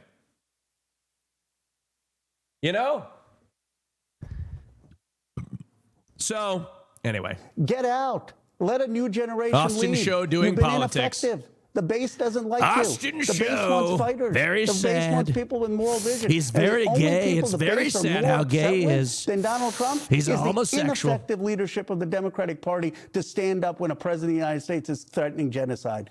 What do you? And I actually really thought for a while that, even against my own personal wishes, that Gavin Newsom was going to win, like, hands down. That's what I thought, like, against what I want. But I thought that there was the only chance. But now I'm actually relatively optimistic that he won't win in the primaries. I actually think that his political instincts are so horrific, and his whoever's in his ear, or his advisors, are so lost that I don't think that he's going to win. I think that there's a chance, that I think people are really, really eager for a new vision of America, one that focuses, an agenda that focuses on affordability, an agenda that focuses on education, an agenda that focuses on free health care for everybody, right? An agenda that focuses on talking about the real people that are at the reason for your lack of education, healthcare, and affordability is not trans people or immigrants, but the billionaires, right? Those are the people that are the reason for your problems. Trans people aren't driving your prices of groceries up, you know?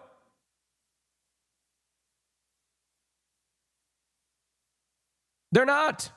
When was the last trans person you know that evicted you from your apartment complex? You know what I mean? I mean, actually, there probably are trans landlords. I didn't even think about that. Lofi Fosh, thank you very much for subscribing. I appreciate it. There are probably trans landlords somewhere. Speaking of which, have you seen this guy? Have you seen this guy that was yelling at his, have you seen, I don't know if I can make this bigger, but have you seen this guy? I hope you die, you fucking prick. Oh, shit. Fuck you, you pussy. Shoot a gun off in a building. I got every right to say what I want with all due respect, officer. So fuck this cocksucker for shooting up our building. And I hope you rot in hell. And I can't wait till your son realizes what a piece of shit you are. I'm gonna make sure you rot. I'm gonna make sure you rot, cocksucker. Fuck you. What happened? Some asshole up here, our plumber, decided to shoot off his gun because he's a psychopath. Because our landlord and owners rent to their family and friends that are all fucking psychopaths. So we had a guy die of a drug overdose on the first floor. They're still trying to rent out that apartment. And now we got this asshole shooting off a gun. So I want the whole neighborhood to know the owners of this building ruin our safety on a daily. Let him know. He was in the middle of our building, drunk, fucked up, like he he's often still is. going. Just sitting there smoking where you're not supposed to be smoking, and decided to shoot off his fucking gun, and then scream and yell at his wife or someone. But that's the kind of pieces of shit we have in our building. Right, Beck? There's our manager. Hi, Beck. That's insanely funny. Yeah. Hi, Beck. He's trying to keep his prices low. Can you speak on the California governor race in your outlook? I love how you're asking me for my opinion. You want AustinShow's opinion? God, they're just giving anybody a microphone these days. AustinShow, what would you like to say on the Strait of Hormuz and its closure and recent violation of the ceasefire? Yeah, thank you. From the Associated Press. Look, I actually don't know a lot about the California governor's race. Every time I peek at it, it's depressing. PAQYM, thank you very much for subscribing. Like, I don't think, I hear it doesn't look very good as far as I'm concerned. You know, I don't know though. I haven't really looked into it. Jane Fonda endorsed Tom Steyer. Oh God.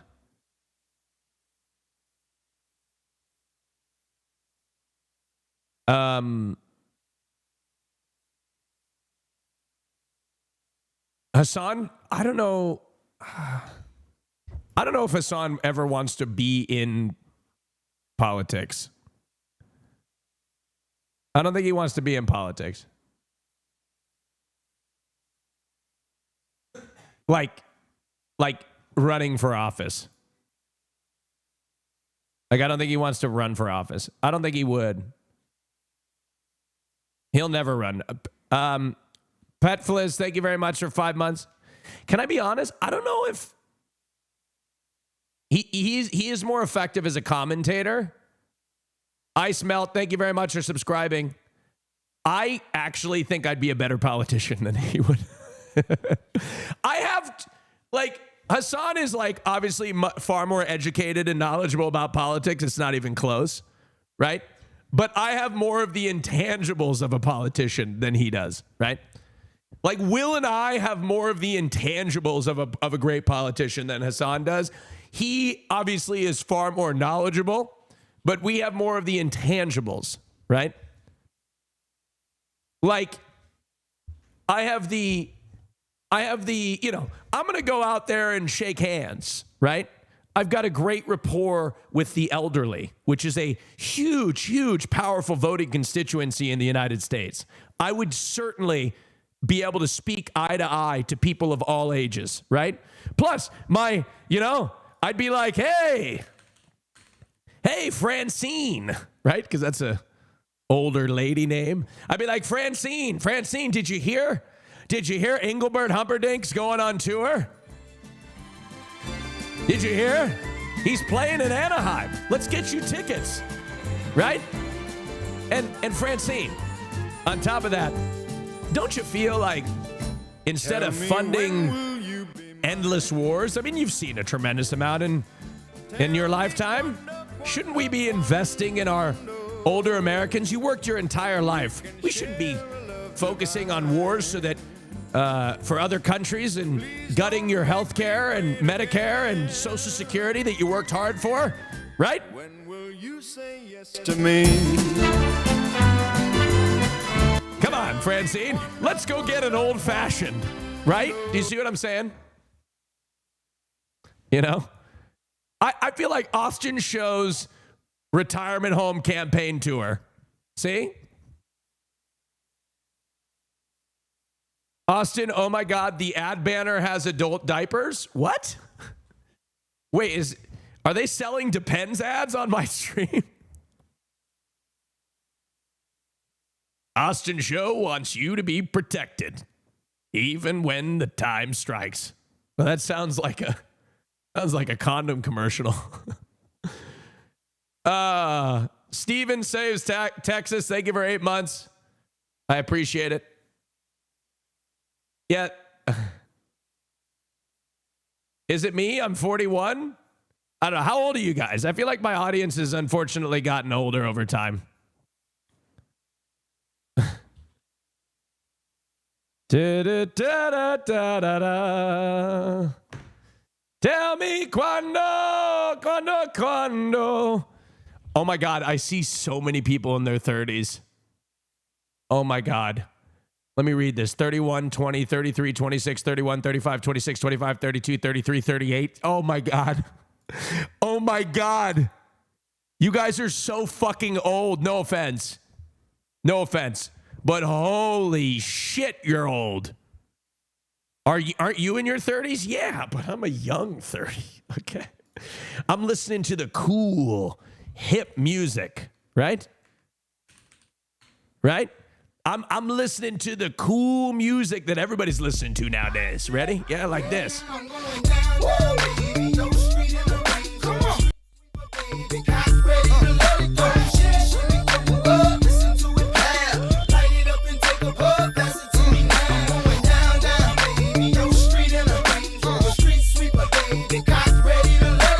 Shimmy, shimmy, the what? Take a what? Right? I'm with it. I'm hip. All right? You don't think I'm hip? You don't think I'm hip? How about this?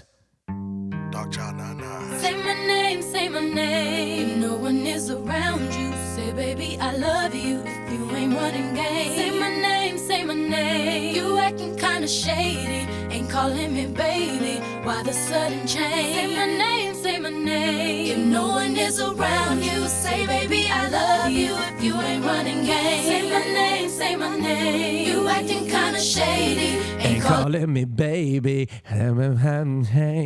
calling me baby. Better say my name.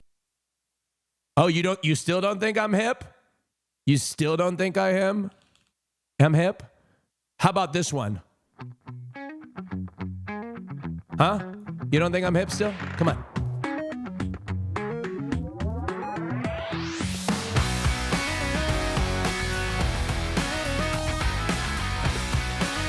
Right? Come on. One day when I came home at lunchtime, I heard a funny noise. Went out to the backyard to find out If we was one of those ratty boys, with my neighbor called Peter. What fucking happened, man? What fucking happened to us? You know? What fucking happened? What happened? Your childhood wasn't as cool as ours, Christian.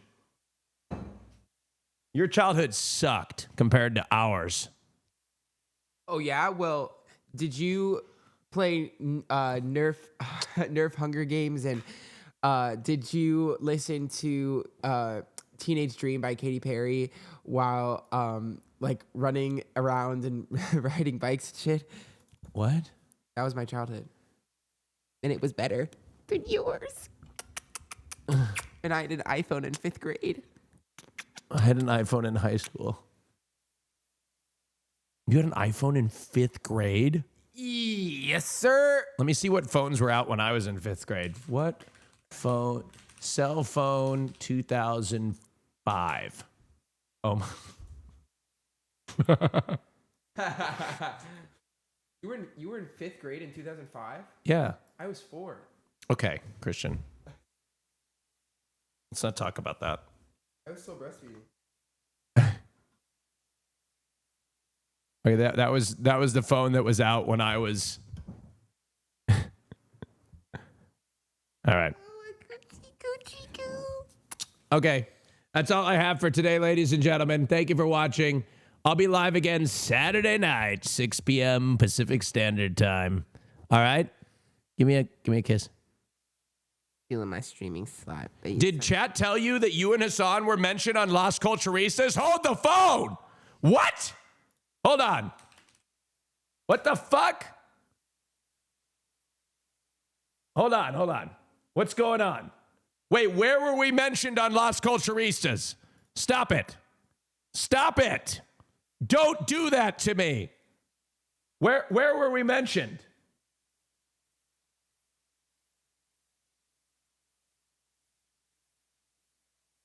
Where were we mentioned? Where? Find the timestamp now. Do it. Or the Monog word? Well, this is a great question. That locks you in. Wait. Can I search? Hold on. Can I search the? I can search the. Is there like a fucking? You can search for keywords. Where's the transcript? How do I do that? Fuck. Where's the transcript? Release the transcript. 3845. Where is the transcript? How do I open the transcript? Somewhere around here? Okay, hold on. Okay, I hit CC. Okay, and then how do I search? Under description. 3203, you found it? 3203. Oh my God, I'm nervous. Okay, here we go. Okay. The only thing that was mentioned, I thought it was going to be like, hey, we want to go on his podcast. None of that. Weird introspection. We'll just be at lunch or something, and they'll be like, God, the way you guys can just get a blow None of on that. command. God, I'm like, lighting hey, is atrocious in here. Lighting is atrocious when the blinds come on. But anyway, all right, little gay guy Austin show. Maybe one day we'll get Las Culturistas on the show. We'll see. No, I know Caleb's. No, I'm not offended at what Caleb said at all. Like, I'm not offended. I'm not actually offended by that. I think it's funny. I love Caleb. It's fine. I was just hoping that we're trying to get Bowen Yang and Matt Rogers on the Fear Am podcast. We're trying to get them on the Fear Am podcast. That's what we're trying to do. But it's tough. It's hard. It's hard to get them on the Fear Am podcast. But anyway, oh, you want me to act offended for the clip?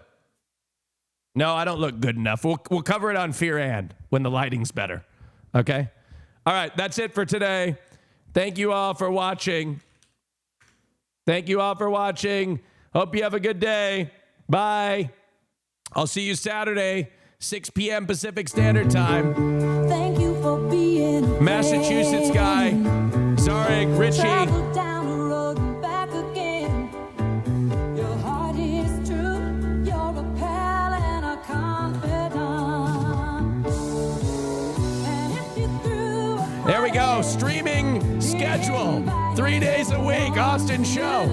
Goodbye, Hayden. Goodbye, Tass. Goodbye, Pet. Goodbye, Andrea.